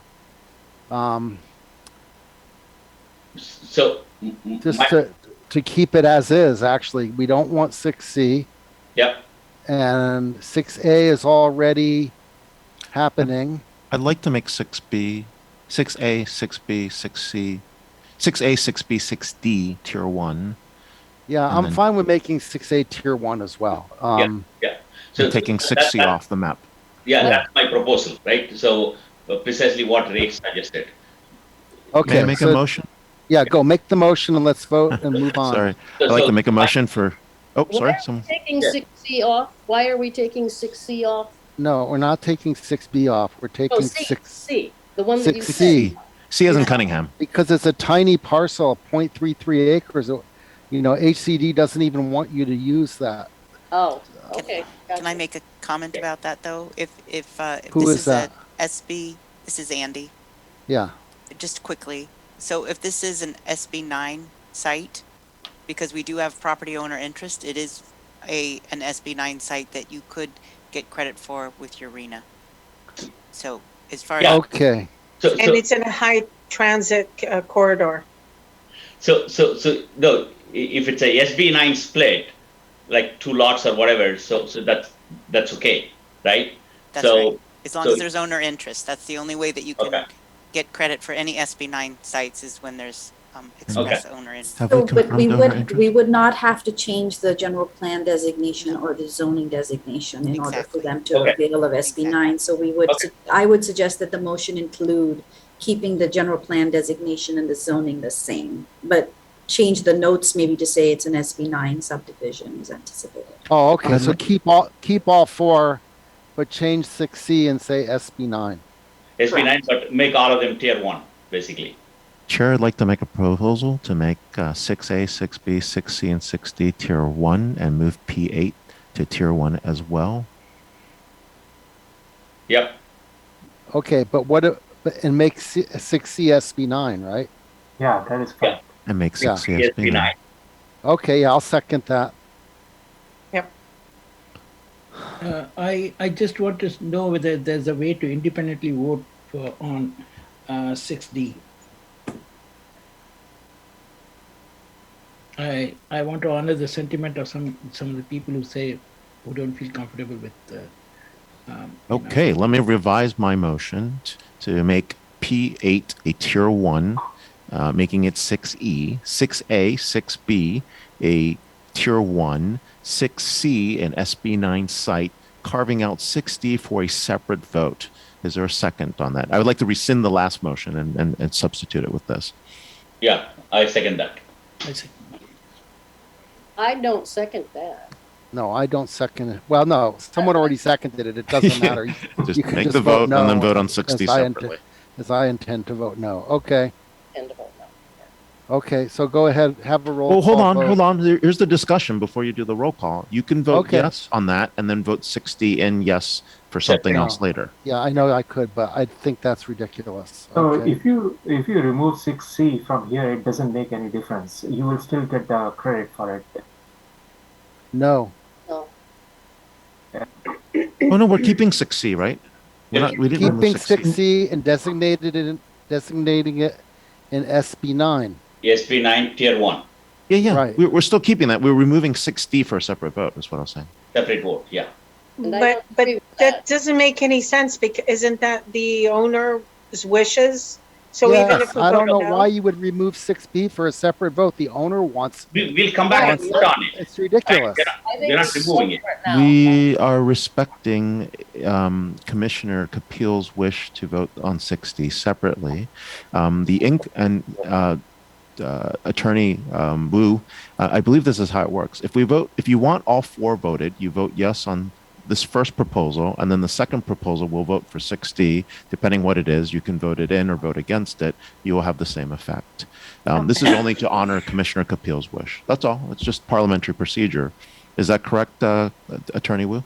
I would make a comment about this, if I might, please, before we take any vote and go any further, which is that the only objection that I have heard to this is that this is because it is a church.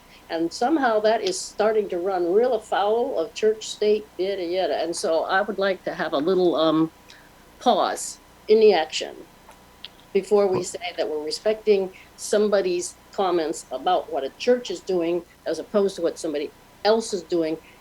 And they're both owners of their properties. And we're using the housing element law to decide what it is that we're putting in and putting out. So I just find that that's Is anybody a member of this church? Just to make sure we're not stepping on any grounds or there's any kind of any conflict. I know interest? some members of it. I know members. But no, I'm not. Okay, I just want to make sure. I know the church wants to do it, that they have voted. This isn't like the other speaker's idea where people don't know about it. Like their church supports the idea of helping people with affordable housing. So anyway. Could we please move forward with this? Yeah, motion? okay, go ahead. Let's just vote on Ray's motion.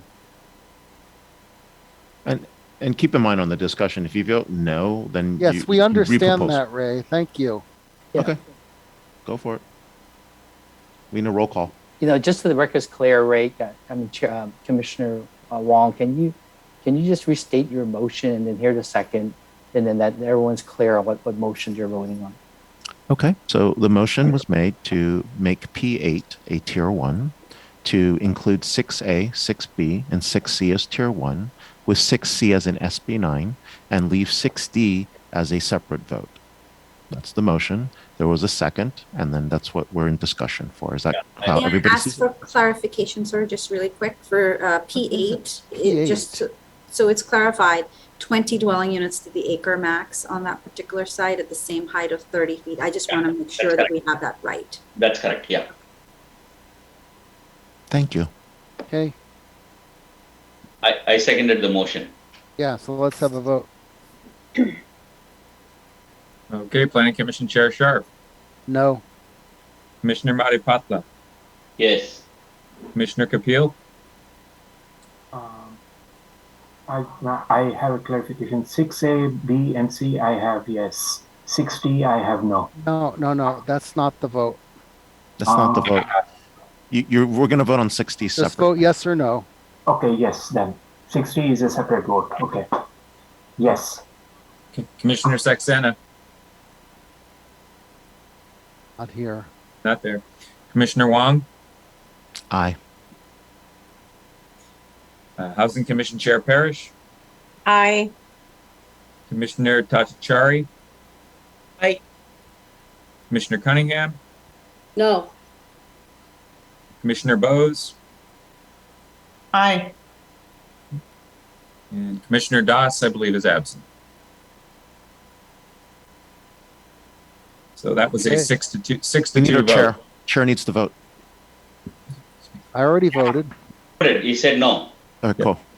Yep. So I believe that was 6-2 yes in favor. Okay. So then. Okay. make a So now we motion have the to- motion to. Oh, go ahead. No. You make the motion because. I'd like to make a motion to vote 6D as tier 1. Is there a second? Yeah, I second that. So I just have a clarification. By voting it as tier 1, are we forcing the site to be? I know it's going to be upzone, but are we still leaving it to the discretion of the site owner in terms of what they want to do? I believe the attorney should answer that, but my interpretation at this moment is if you vote yes, you're making it a housing element site. Yes. And I believe, and we also believe that the owner wants it to be a housing element site, if that's correct. That's what it is. So. Yeah. So was there a attorney- motion and a second? Yeah, attorney, can you clarify that one?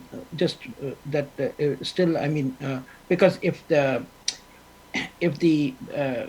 parishioners have already voted for it to be, in one way, if that is the will of the parishioners, and in that case, why stand in the way? That kind of thing. So that's where I would like to find out from you whether, upgrading this to a tier 1 site, whether that still gives them the freedom to exercise whatever they need to do within the church. What Commissioner Wong stated is accurate. Okay, thank you.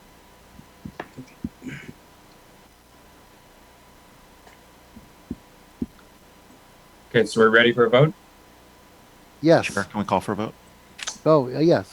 Call for a vote. I call for a vote. Okay, Planning Commission Chair Sharp, Aye. Commissioner Matipatla, Yes. Commissioner Kapil, No. Commissioner Wong, Aye. Housing Commission Chair Parrish, Aye. Commissioner Tatachari, No.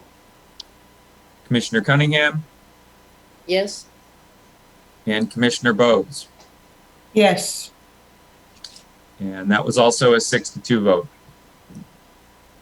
Great, Welcome to complex rules of order. Well, it's not necessary for it to be that complex. But anyway, let's move on, Andy, to the next one.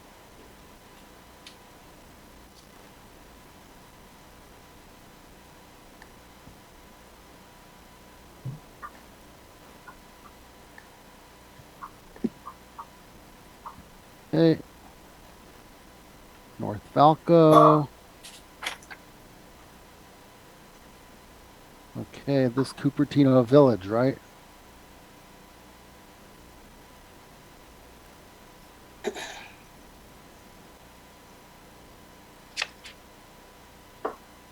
Pardon me, Chair. What number are we looking at? What number? 26A. This is 26A, North Falco. This is the Cupertino Village Shopping Center. Thank you. Okay. Public? Yeah, we'll go to the public, and then we already have a bunch of questions. So 2 people want to comment on this. So, okay, welcome, Scott. Well, hold on. Andy, can you keep the spreadsheet up there or the map and stop taking it down? Yeah, thank you. Which I don't take it down. Somebody is Who's taking my taking it screen down all down. the time? I'm not the one taking it down. Okay. I'm sorry that that's happening. Which would you prefer, the map or the spreadsheet right now? I would like the spreadsheet right now, and it keeps disappearing, and I keep seeing community hall instead. I don't know why it And I takes it don't know away. who's controlling it. I don't know who's controlling it either. It's not me. It's a Zoom feature. When you move the timer then takes over. So therefore, that comes off. It's not Andy's fault. Oh, I see. Okay. All right. All right. Anyway, go ahead, Scott. All right, I'm gonna keep it to 30 seconds for the benefit Okay. of the group. Only question here is, this is great site, institutional owner from back east. And what comes to mind on this site is, there's a ton of leases, not to mention Range 99 in there. I'd just be curious if there's been any direct owner contact relative to redeveloping this site. Thank you. Okay, Pew. Yes, I can help answer that. All right. So there is a hotel entitled, I think, APN 3164517, which is 1.68 acres. There is a hotel entitled on that particular site, a 168 room hotel. But aside from that, we have talked with the Kimco Group, which is a REIT, I believe, and they actually would like to rebuild the Ranch 99 store that is on the site currently. They wish to take that Ranch 99 store and rebuild it at the corner of Wolf and Homestead, and build housing on top of that as a first phase. And then they wish to build housing on another part of it while keeping the newer commercial buildings, and potentially maybe removing one of the rear commercial buildings because those are just so old. That is what they have told us at this time. Great. Thank you. Jennifer. Yes, I believe, if I remember correctly, the Ranch 99 was the lease when I think when Kimco was first talking about, I forgot, there was a number of years ago when they first bought the property. I think the Ranch 99 still had like a 12-year lease, so it may be coming up soon. I'm really concerned with, okay, so I don't know, is the hotel the one that was going to be on the Duke of Edinburgh site, and whether they're planning on building that, because we worked on that one a lot. Also, I'm concerned about they just put a new parking garage in there in the back. We spent a lot of time on this. In terms of what they're trying to do here, this is a major shopping site. It's used by many different cities, and I'm really, really concerned that you're going to have to look at how you're running traffic around the site, how you've got access in and out. Again, we have another church that's on the property. It's not owned by them, but I'm really concerned that it's HCD. I swear to God, it's like we're pushing commercial out, and all we want is housing. I'm sorry. Yeah, I'm glad. I hope that they keep Ranch 99 there, but I wouldn't guarantee it. How high is this thing supposed to be? And has anybody done a traffic study? They should alert Sunnydale if this property is rebuilt. I'm really upset about this. Thank you. Peggy. Thank you. I'm concerned about maintaining the retail. The previous set of retailers got kicked out when the complex was built and had to find other places, and we lost a lot of retail then. The other concern is that if you up the density and then they decide to go SB 50, then, this area already has the Hamptons and Valco and the Simpson property, and so your traffic and congestion and schools and the impact on our Sunnyvale neighbors, that's my concern, is going to the max here when they can exercise SB 9 and SB 50.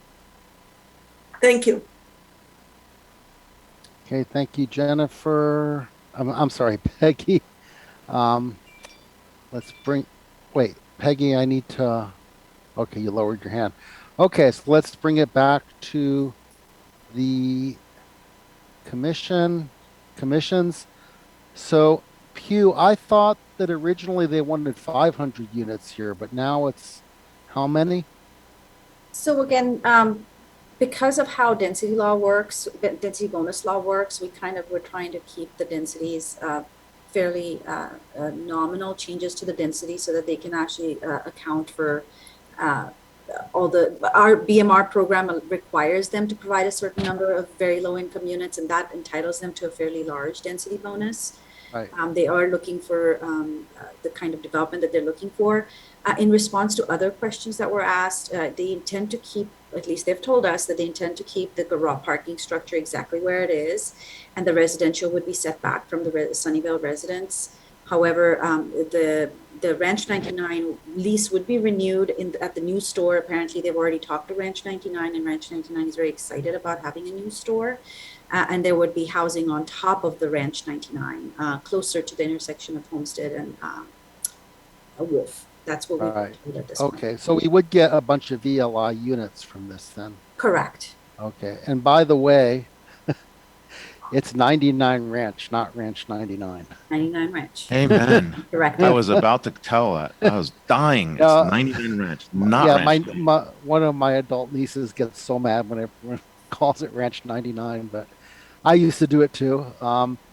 So it sounds, if you've been to this shopping center, a lot of it is empty, and it's very old. This was originally called Valco Village many years ago, and so I can understand why they want to rebuild it and not not keep it open. There, half the restaurant spaces are empty now. So I mean, this is one of our sites that really would give us a lot of the units we need to get to our non-pipeline number. So let's see who else would like to speak about this in the commission. Let's see, panelists. Okay, go ahead, Mooney. Yeah, so I like staff recommendation on this. So my only request and comment is, preserving retail, because there's a lot of residential around that. So we do need to preserve the retail. I would hate to see it turn into just 100% residential. So if you can do something to preserve retail, great. Okay, Ray. Oh, sorry. Go ahead. Oh, I was just going to say that the property owners commented again. They've told us at this point that they intend to keep much of the retail that is on the site untouched. But in terms of the hotel, if the commission wishes to keep the hotel and potentially the TOT that comes from the hotel site, that site could come off the list if that is your interest. Wait, which site could come off the list? The hotel, the Untitled Hotel, which is on APN, the second one on this list. They're talking about not building the hotel and putting more housing. They would instead? like the flexibility to be considered, but if there is interest in maintaining the TOT, then that might be of interest to think about. I would preserve hotel, given that it's right across Apple. It will generate a lot of revenue. I think it is because across Apple, that's the main motivation of these housing units are for rental. But so, I would also preserve, hotel for, taxes. Well, you're assuming business travel is going to get the 7 hotels in that area full, but so that's which that's APN 17. 17. Correct. 017 at the end. Yeah.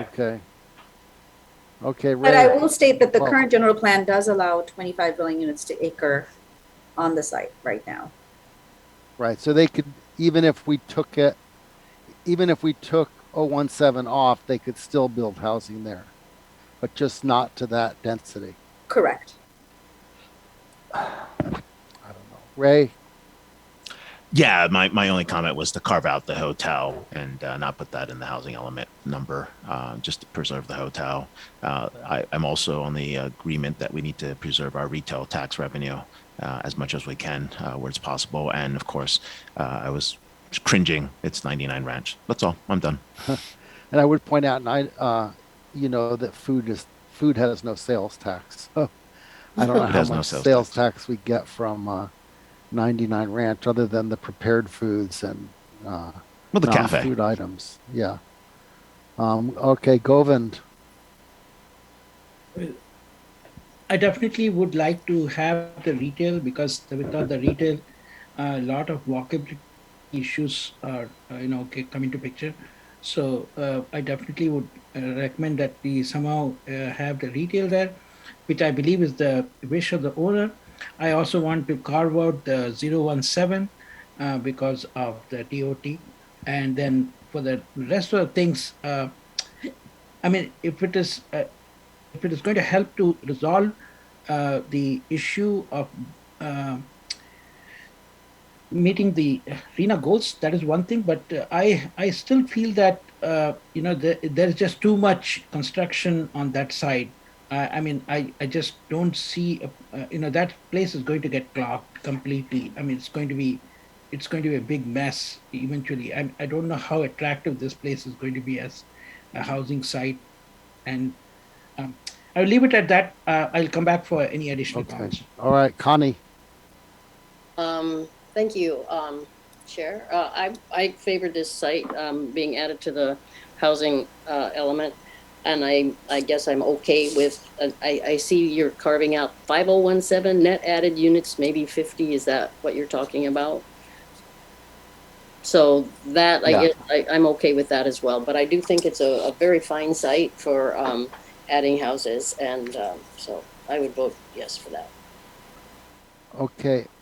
So I think if we just lowered 5017 to how many? 25 from Maybe just take it off the list. right, but then if we lowered it to 25, we would still get credit for it, right? Yes, there's just, yeah, sure. I mean, that's all I'm thinking. If we lowered it to 25, I love it. Then they can do the hotel if they want, or they can do 25 units per acre if they want, which they can already do. But we would still get credit for the number of building permits or the number of entitlements that we issue, even if it wasn't a housing element site. I did want. Okay. So then we may as well just take it off. Okay. All right. Then I'll make the motion to keep everything except 31645.017 as tier 1, and to remove 31645.017. Second.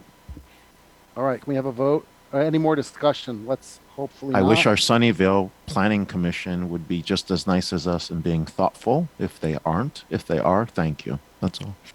Okay, let's have a roll call. What about before you have a roll call? What about the retail element? What about it? I mean, are we going? I know that the owner is saying that they want to have the retail, retain the retail, but is there something you want to have it as part of the, part of the tier 1 upgrade, or do you want to not have any conditions on that? No, I can't imagine them not building a new 99 Ranch. That's an extremely popular 99 Ranch, much more than the other one in Cupertino. The new retail along Wolf, I think will, I doubt if they would take that down, because especially it's mostly restaurants, and Apple does not provide free food to their employees. Anyway, I would not complicate it by trying to require retail, which we can't do anyway. Ray. Chair, I believe, if I remember the discussions, they had opened the new 99 Ranch on De Anza because they were intent on shutting it down. I don't know if it's because of the remodel or if it was because they were not going to do anything with 99 Ranch at that site. So just something to think about. Back to Commissioner Tadachari's point. So. Okay, well, we have a motion and a second, so can we have a roll call vote? Yes, Chair Sharp. Aye. Commissioner Maripadla. Yes. Commissioner Kapil. Yes. Commissioner Wong. Aye. Commissioner Parrish. Aye. Commissioner Tadachari. No. Commissioner Cunningham. Yes. And Commissioner Bowes. Aye. Okay, pass 7-1. Wonderful. Let's move on to the next one, Andy.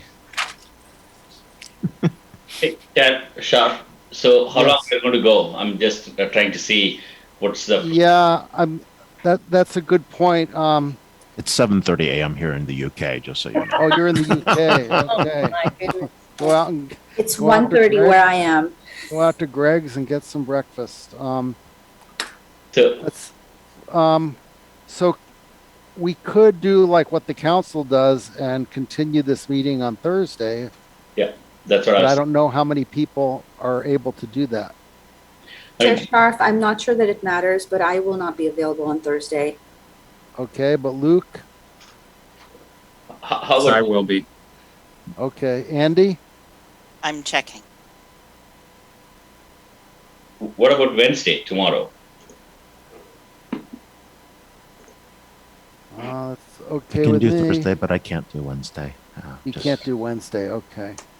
I have not slept in 28 hours. But you have coffee, right? I don't drink coffee. Sorry. Oh, that's too bad. And we can go till midnight. I'm happy to go to midnight. Another 30 minutes, and then That's only 30 minutes. We're not going to finish. I know, that's why I asked the question, right? So do we continue tomorrow or Thursday or whatever, right? So I think if you're going to continue Thursday or whatever, then we should stop here. Well, we're still waiting for Andy. I can't do Thursday and I can't do tomorrow. I'm sorry. Well, what about someone else from EMC?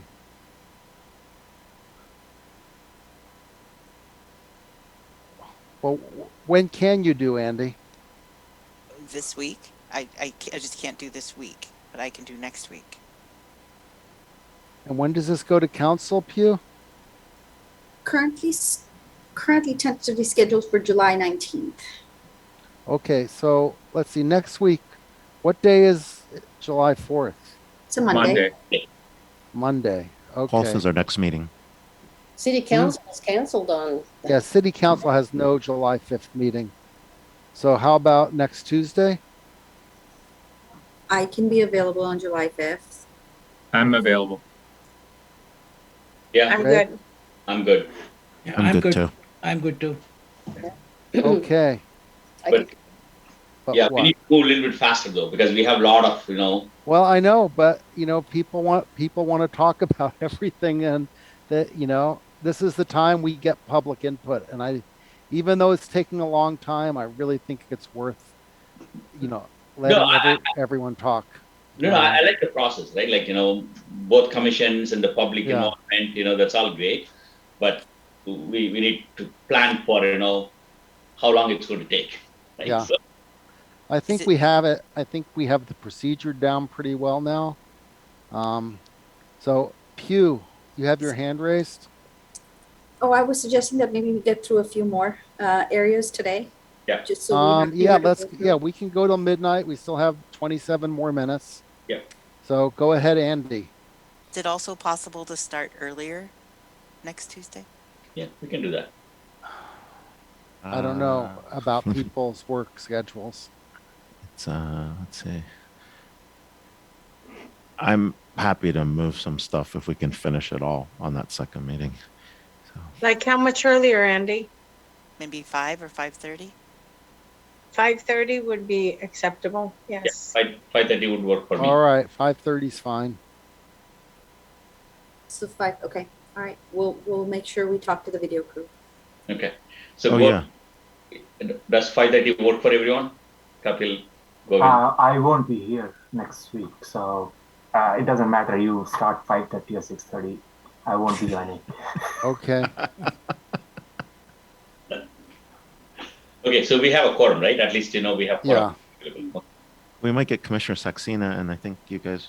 Was everyone Yeah, here that's from the Housing possible. Commission? Yeah, somebody's missing. 2 people are missing from housing now, right? Yes.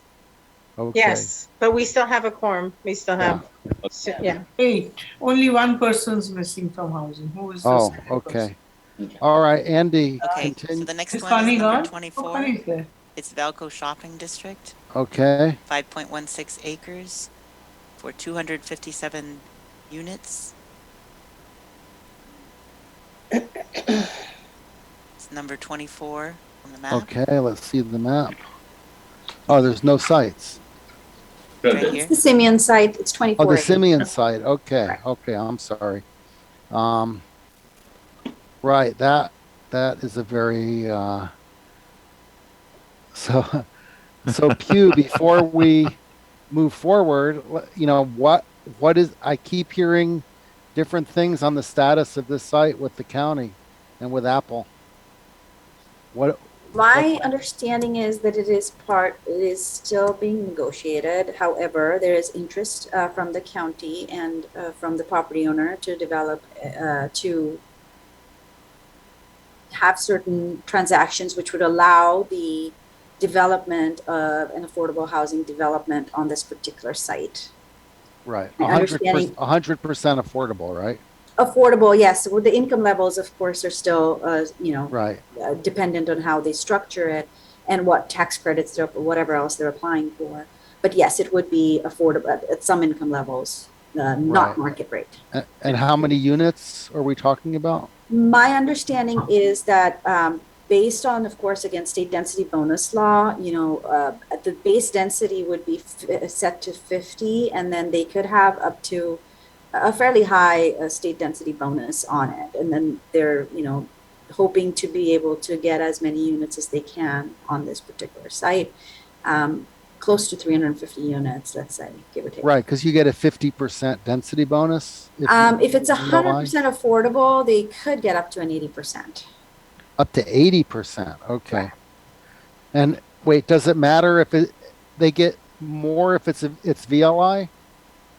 It's up to 80%. Okay. Okay. So For HCD, we can count inclusionary, but not anticipated density bonus. Correct. That is right. Which is why we set it to the base density for purposes of the right. Wait, but when the building permits are issued, we can then we get the credit. Then you get the credit. So it's Right, it's a right, built-in okay. buffer. Right. Okay. And they probably set the RENA based on that. I don't know. Anyway, yeah, let's go to the public first on this and see if anyone wishes to speak. I have a question on this. So is this a public property or what? It's owned by Apple. Oh, it's It's owned by a private entity that is looking to do some sort of a transaction with the county so that the county can then develop an affordable housing project on it. Okay. Is that why it's called Simeon property or whatever? Not Simeon. Simeon. Simeon, okay. I confused with Joe Simeon. Nothing to do with Joe Simeon. Okay, Jennifer, please be brief. Go. Yes, I'm very, very concerned about this site. I would not be a fan of supportive housing here.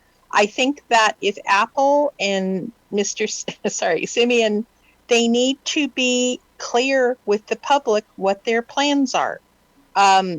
300 housing units back here is not a good plan. I'm really confused whether this is supposed to be a housing element site. If you have supportive housing here, is that considered? I mean, that means if they want supportive service, they have to provide services here. It's also right next to the Steve Jobs Trail. I'm going to call it that 280 Trail. You're going to have campers on that trail. It's very difficult for people to get to Stevens Creek Boulevard because this is set back in the back of the property. I'm sorry that this came up under the housing element, but we need to have a transparent discussion with the public about this. Then again, it's on the east side again. We are getting dumped with everything. I'm sorry, not the people, but the traffic. And those people are going to need to have cars. Valco is a complete destruction site right now. How can they even contemplate building this if Valco hasn't even been built out? I think this thing should be taken off the housing element site.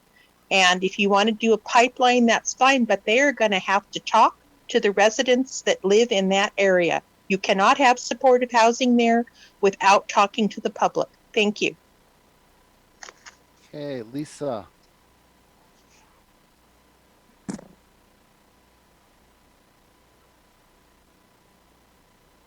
Lisa, speak.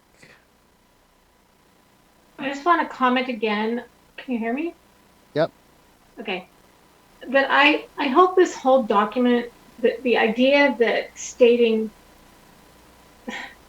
the number of stories versus height goes away, and that the height is actually put in there, and a maximum height, including mechanical on a rooftop, and towers for elevators if there's such for parking on the roof. Because so many cities get screwed by that not being the case. So in every instance of this whole thing, we need to do height based on maximum, absolute maximum feet, and measured from grade, not from some weird place. So I say that because I was looking at this and it's slated for 8 stories, which means nothing. Well, it means something, but it doesn't mean the real number. So it's just a reminder that hopefully we can get that taken care of in every instance here. And I don't know how I have mixed feelings about this. I wonder if they don't negotiate something with the county, what could be built there instead. Because we certainly don't need any more luxury housing there. Nor is it a good location for people to live, given how close it is to the freeway. But it is what it is. So I guess that's all I have to say. Okay, Peggy. I agree with both Jennifer and Lisa. My concern is, why isn't the Outback site that the county already has on this list instead? That's a better site for people to have access to shopping and also transportation, and not be impacted by waiting for this Valco project to go. The Outback site could be started and completed and have affordable housing available. Let Apple keep their Simeon site. Thank you. Okay, let's see. Is there anybody else? No more members of the public. Let's bring it back to the panelists. Okay, go ahead, Sanjeev. Actually, I want a question on this one, is that whatever the Planning Commission recommends here for this site, this will be conditional to the CEQA approval, right? And also any kind of a traffic study related to this. Is that true, or is that that's a question basically? I suspect this will not pass CEQA, but that is a guess. It is not. I don't have the facts, but I presume that Walco has not passed CEQA. It has a contaminated land. This will be is basically in a close proximity to that. So I presume that whatever recommendation you give to a city for including this is in a housing element, it will still be conditional to the fact that it has to pass through those checks. Is that true? Yes, all of the housing element sites will be subject to an environmental impact report. So Once we have the city council's approval of the sites, we can begin the CEQA process. And if this site makes it, it will be part of that document. Okay, thank you. Okay, Ray. Yeah, real quick, actually, who did the Barnhart sell that site to? Who owns the Outback site right now? They sold it to the county? Is that what happened? It's the County of Santa Clara's Fleets and Facilities Department. Oh, okay. I thought the Outback site was owned by the Barnharts in San Diego, Carlsbad. So, okay. I just wasn't sure. All right, thank you. Connie. Excuse me. Yeah, a concern that I have with this, putting it on the housing element maybe facilitates it, but there's a lot of land use changes that need to be made to approve the housing element. And this particular site will require that same thing, right? We're changing it from CG to residence. And so that's probably a major concern, is that that's what it requires. And if we're confident that the city council is going to accept our recommendation for this, because that would be a big hit to our housing element number if it did not go through at the council level. End of comment. Okay. Govind. I think I continue to have the issue that, first of all, it's a CG site being converted into residential site. I still believe that Outback is a much better solution, and I don't know why it's not there in this list. And we should not be a party to some other agencies trying to make deals. I think we should just focus on Outback, and we should just leave this as CG. And there's no need to pack all the density on this side and convert this. If it is converted and it's made into 100% BMR, I don't think it's. I have a very. I don't think this is the right area for BMR. So I'm definitely against it. Okay, Mooney. So, do you know what's the height here? Like, is it going to be like 200 feet tall buildings, or what is it? This is recommending 8 stories. So I would based on an 8-story height, you're probably talking something in the range of a maximum of 90 feet. 85 to 90 feet, yeah. 90 feet. So I just want to register my concern about the home, single family homes right behind it, right? So I mean, all of those homes will lose privacy. Okay. Tessa. I would, I'm concerned about the environmental, being surrounded by that much pollution from the freeway. I've never considered something this close, and it almost feels like you're surrounded by it. I feel like it's not a good thing to put humans there. I'm so sorry. It's probably the only one I don't agree with. Maybe other better uses for it, but that's all. Thank you. Okay, Ray, did you need to speak again?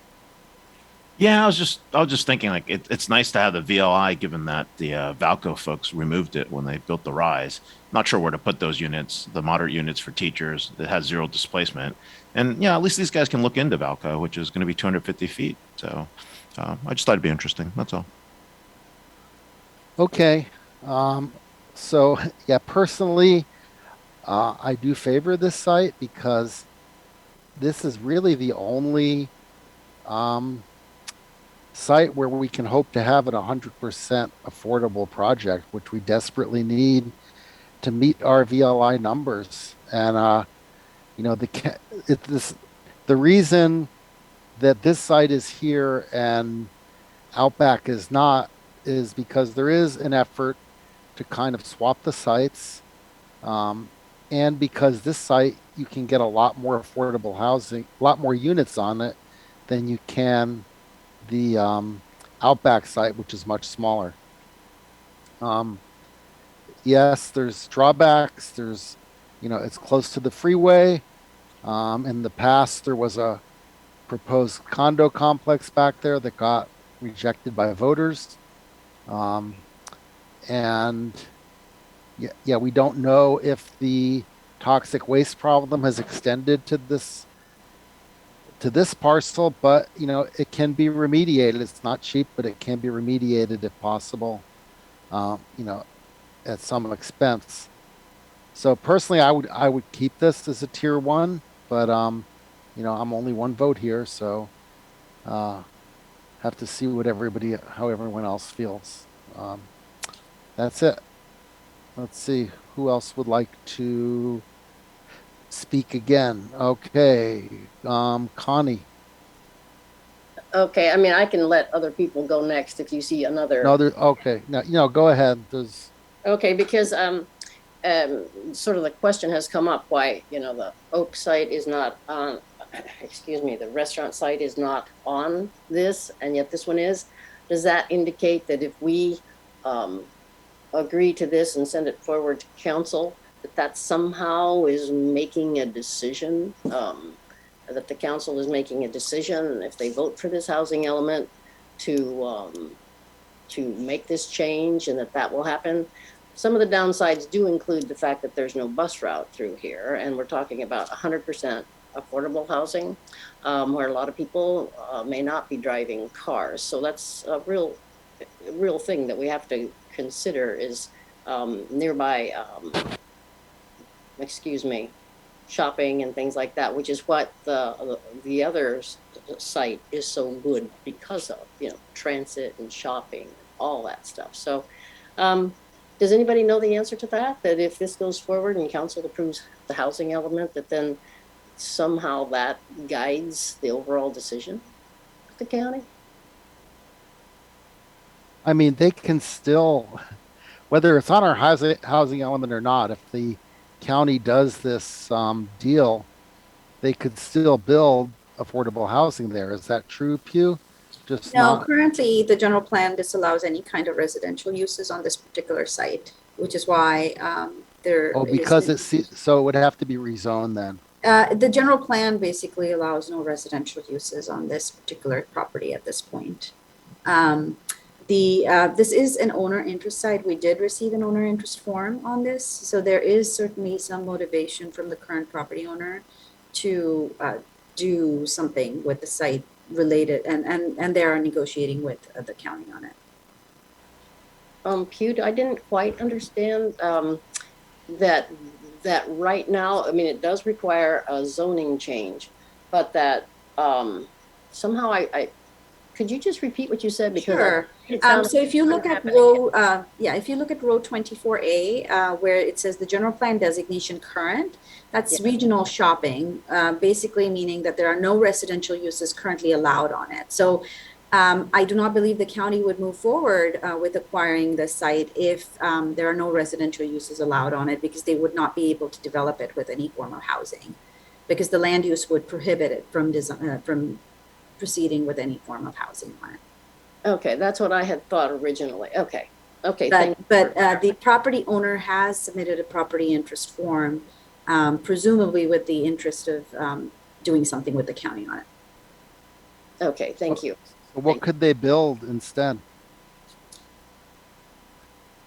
Regional shopping. So CG, okay. Well, yeah, that's unlikely. It's a pretty random site for commercial uses. Yeah, but they could not build commercial office there? No, because we have an office allocation, and so... Right. I mean, if the office allocation was raised, they could... the general plan says regional shopping, so it's going to be hard to justify that a commercial office would be shopping. Yeah, okay. And we'd have to look to the land use designation. Right, I'm sorry, Sue, go ahead. So I kind of second Chair Sharf's comments. I personally don't like housing right by the freeway. Cities like Fremont have put, high-rise, almost high-rise buildings for the Bay Area right by 680, and it's terrible. There's a lot of noise pollution, and then there might be vibration. I hope whoever finally builds this project takes all that into account and builds accordingly. But other than that, the fact that we are getting some low income housing is something that we can't pass up on. So that's the reason I like the idea and support it. Thank you.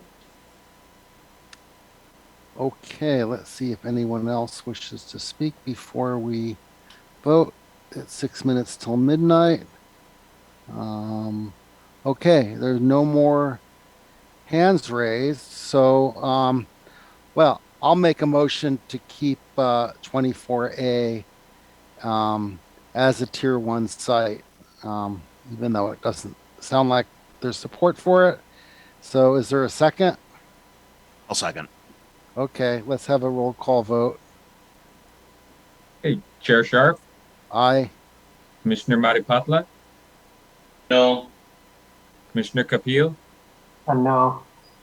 Commissioner Wong, Aye. Commissioner Parrish, No. Commissioner Tadachari, No. Commissioner Cunningham, Yes. and Commissioner Bowes. Yes. The vote was 4-4. So that fails, right? I could defer to the city attorney, but I believe it does.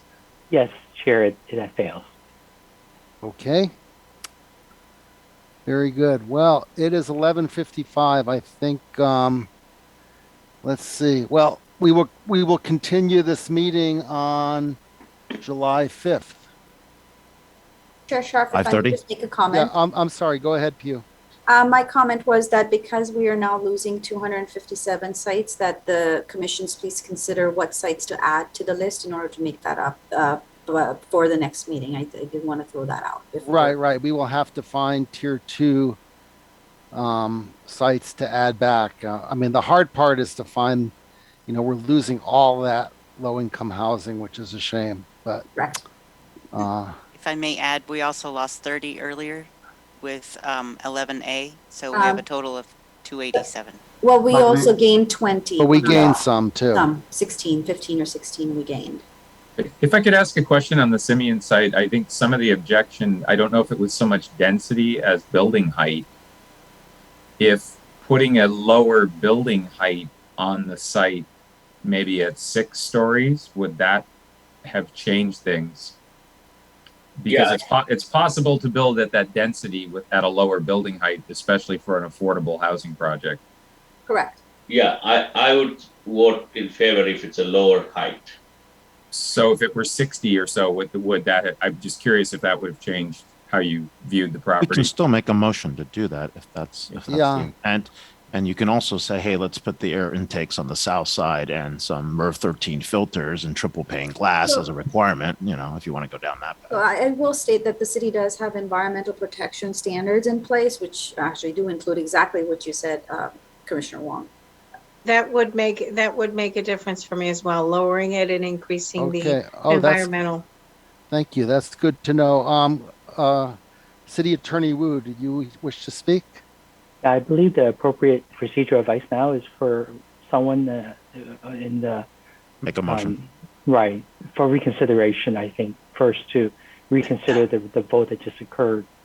Okay, I'll make a motion for reconsideration of the vote that just occurred, and I guess make a new motion that we approve. Now, what site was that? 26A? It's 24A. 24A. 24A. What are However, with the change being that instead of a maximum height of 80 feet, it changed to a maximum height of 60 feet. And with the appropriate environmental protection. Right. And with appropriate environmental protections, which are already required by the city. Okay, second. Let's go. All right. Let's have another vote. I haven't slept in 26 hours. I'm going Let's have nuts. another vote. We have 2 minutes. Okay, Chair Sharp. Aye. Commissioner Maripatla. Yes. Commissioner Kapil. Yeah. Commissioner Wong. Aye. Commissioner Parrish. Aye. Commissioner Tadachari. No. Commissioner Cunningham. Yes. And Commissioner Bowes. Aye. Okay, we got 7-1. Made a little bit of a difference. Wow, wonderful. Thank you, whoever suggested that. Mr. Connolly. Mr. Connolly, excellent. Thank Welcome. Thank you. I'll buy you a beer. Okay, so it is 11:59. Let's and we'll adjourn for tonight and continue the meeting on Tuesday, July 5th at 5:30 or 5. I can't remember. 5:30. 5:30. 5:30. 5:30. And All so right. on the one we just finished, does the unit count change as a result of height change? No, the same density, just a lower height, so that Okay. the units would Yeah. be potentially Okay. smaller. 8-foot ceilings versus 10. Okay. Very good. Thank you, everybody. Good night. Good night. Thank you. Bye.